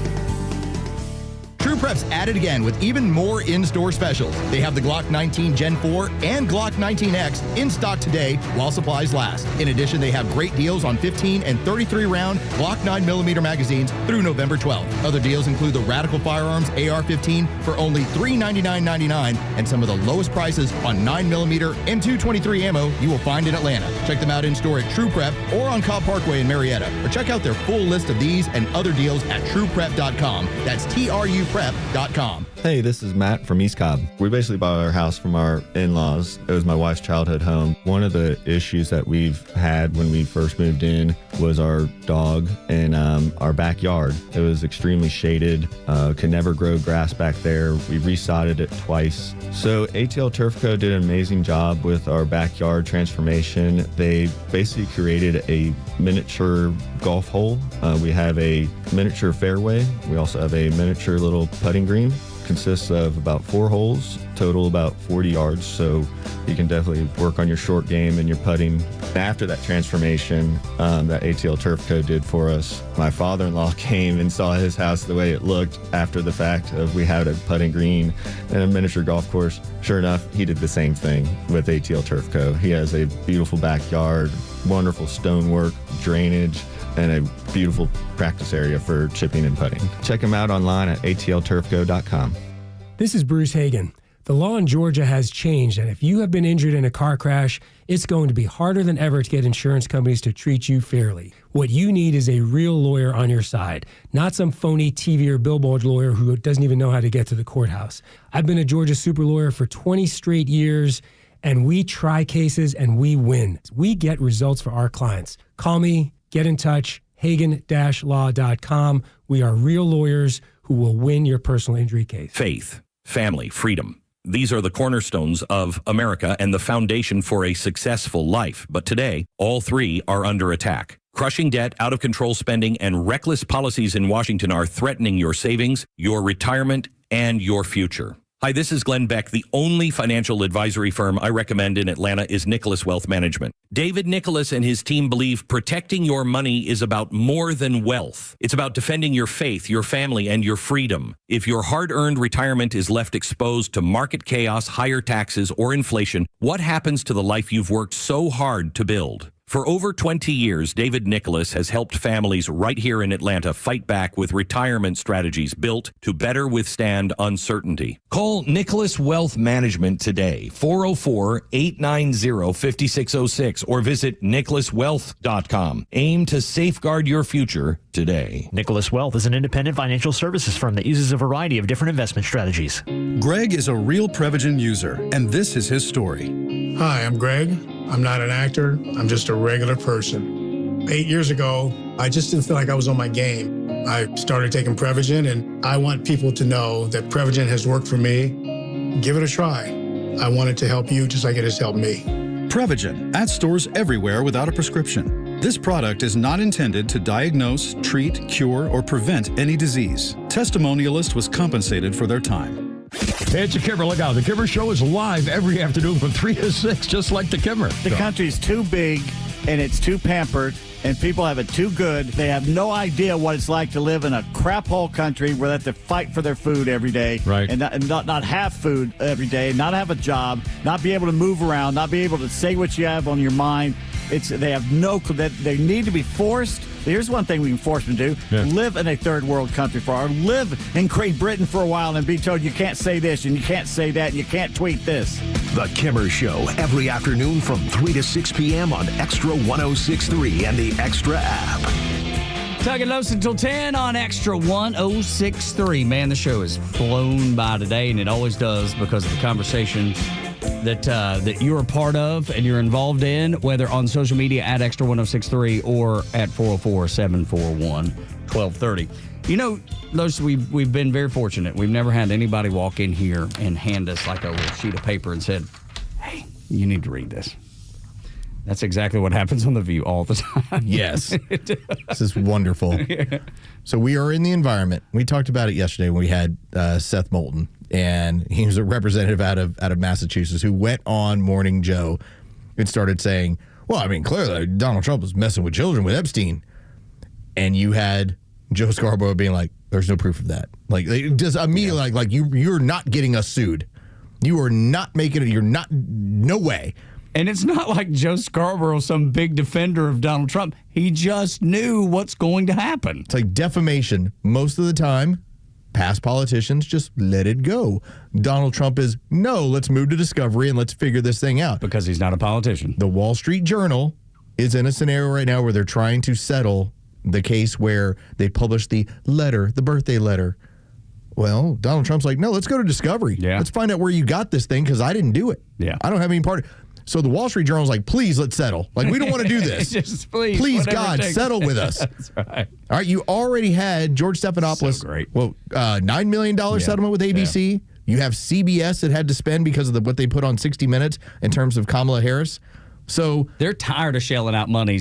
And when it comes to MSNBC, they're trying to sell to the last thing they need on the books is, hey, we got to pay $10 million. So when we brought this up yesterday and played the audio, we talked about what was going on The View, how on the regular, they would slide paperwork over like Sunny Hostin, so she had to be like, all right, let me make the correction, or we don't want to get sued, so let me make sure and read the correction on this. So if they said something that was inflammatory about Donald Trump, if it was anywhere close to defamation, they'd give them a piece of paper and they had to read it. Well, Whoopi Goldberg makes a joke. Now, for that audience and for today's political climate, you better be pretty clear about what you're saying. Otherwise, you're getting a slip of paper. The same thing is that when people are going to go to their meetings with the judge, the meetings that they're supposed to go to when they're listening to what the hell, what? I love when Sonny passes notes. You don't know if Trump used an auto pen to part. It was a joke. Yes. We don't know if Trump used an auto pen. Oh, come on. But we do know that he didn't know who that crypto guy was. Well, I'm sorry. You know, the hardest thing about this job now is telling the truth. No one understands nuance. You know when you hear a joke, when somebody's fooling around, when they're not saying something specific, especially on this show. I'm very specific when I'm pointing stuff out. When I'm making jokes, you know when I'm making jokes. This is ridiculous. Now, this is the reason why you hear me say allegedly. Because when I am stating something, especially when I am being a little bit over the top and drawing humor to a particular topic, I'll always put in allegedly. And sometimes you do it in a way that is humorous as well. To just point out, I don't know for sure. Here is just what the allegations are. Here's what the suggestion has been. When Whoopi Goldberg makes a joke about Donald Trump using an auto pen, but says it so matter of fact, then here comes the document. We don't know if he used the auto pen on that. And she's upset. She's melting down that people don't recognize a joke. Dude, if your producers who are with you every day don't recognize the joke, then nobody else recognizes that you're telling a joke. Now, by the way, the use of satire allows you to be able to say these things. The reason why they have her having to read that is because clearly she's not using satire in the way. Like, for instance, if I was to make the point that, well, let's face it, Bill Clinton probably had sex with everything under the sun, including women on Epstein Island and every intern in all of D.C. Okay, if you're being satirical, because obviously that's impossible. Right, exactly. Okay, that's satire. That is not where you have to worry about defamation. Which is what Saturday Night Live does. If I was to say he had sex with person X, and I'm wrong. And you left it. And I left it. And didn't correct that's it. defamation. That's right, yeah. And so it's pretty easy to understand. It's pretty easy, but that's the Whoopi problem. knows that too. She should just say either allegedly or use some more funny. Come on. Yeah, you're a comedian. You're a comedian, so right? So I'm told. I've been told. Maybe you should try something You've been in funny. movies. You've been in funny movies. Like, why? And here's the issue we run into every single time. These people are so angry and mean-spirited, they don't know comedy anymore. And they're never told no. That's the other thing. No one ever has, in 20, 30, 40 years, no one's ever said, you can't do that. You're in Hollywood. You can do everything you want. You've got yes people all around you. All of a sudden, there's a new sheriff in town, and there are rules. Here comes a slip of paper that tells you, you don't know that for sure. You have to bring up you're alleging that. Yes. Yeah. And that just gets her so upset. People don't understand nuance. No. No, we do. No, you don't understand the law. Yeah, right. And if you've paid attention at all to what's happened to all these companies, just like, including yours, not just like yours, including yours at ABC. Yes. They've already been sued once. Yeah. You want to be responsible for the next one? These people are so angry all the time, dude. I can't live my life angry. I just refuse to live my life angry. I think we're happy warriors. Yeah, I think so too. I don't ever show up here in it's been very rare where I show up here in a mood of, well, I can't wait to get them today. It's just, no. I made this the point to my wife before I ever took this position. I said, I am not going to be the great complainer. I want to be the great explainer. Let's talk about what's going on. Let's look at all the ends of it. Let's explain what's going on to people, because sometimes it can be very complicated issues. And I have the time, you have the time, so we'll do the research. There is nuance, Whoopi. We recognize there is nuance. You don't recognize when you're telling a joke and when you're not, because you're always in that weird mode where you're so angry all the time and pissed about everything that everything comes off as angry and pissed. Like, I'm fairly certain a lot of the audience didn't think to themselves that when Tug has a near-death experience, he actually sees George Jones. Nobody thinks that. I'm willing to bet they didn't think that. But it's funny to talk about. But Jure can see in the dark. That's right. That's factual. Yeah. Is that real? He can see like you know what you did? bobcat. You did bring that up. So weird. I'll never tell. Yeah, well. Got to maintain my sneakiness. That's right. It's very, very sneaky. That's how he lurks. That's right. He creeps up on you. He's right. Ha! Yeah, to Whoopi Goldberg. Keep your head on a swivel. Whoopi Goldberg. That's the joke. That is the joke. That'll do it for us. 9 o'clock hour brought to you by Southern Exteriors. Get registered for that free James Hardy siding giveaway. SouthernExteriors.co. SouthernExteriors.co. December 1st, last day to get registered. December 1st, last day to get registered. SouthernExteriors.co for Los and Dre. I'm Tug. Y'all come back now, you hear? Go beyond just a baseball game with your Atlanta Braves and check out Truist Park's Ballpark Tour. See the ballpark like never before and explore the franchise's rich history with artifacts, exhibits, and more, led by tour guides who will take you to places behind the scenes that most fans have never seen before, including the press box, premium club spaces, and of course, step onto the field where your favorite Braves players battle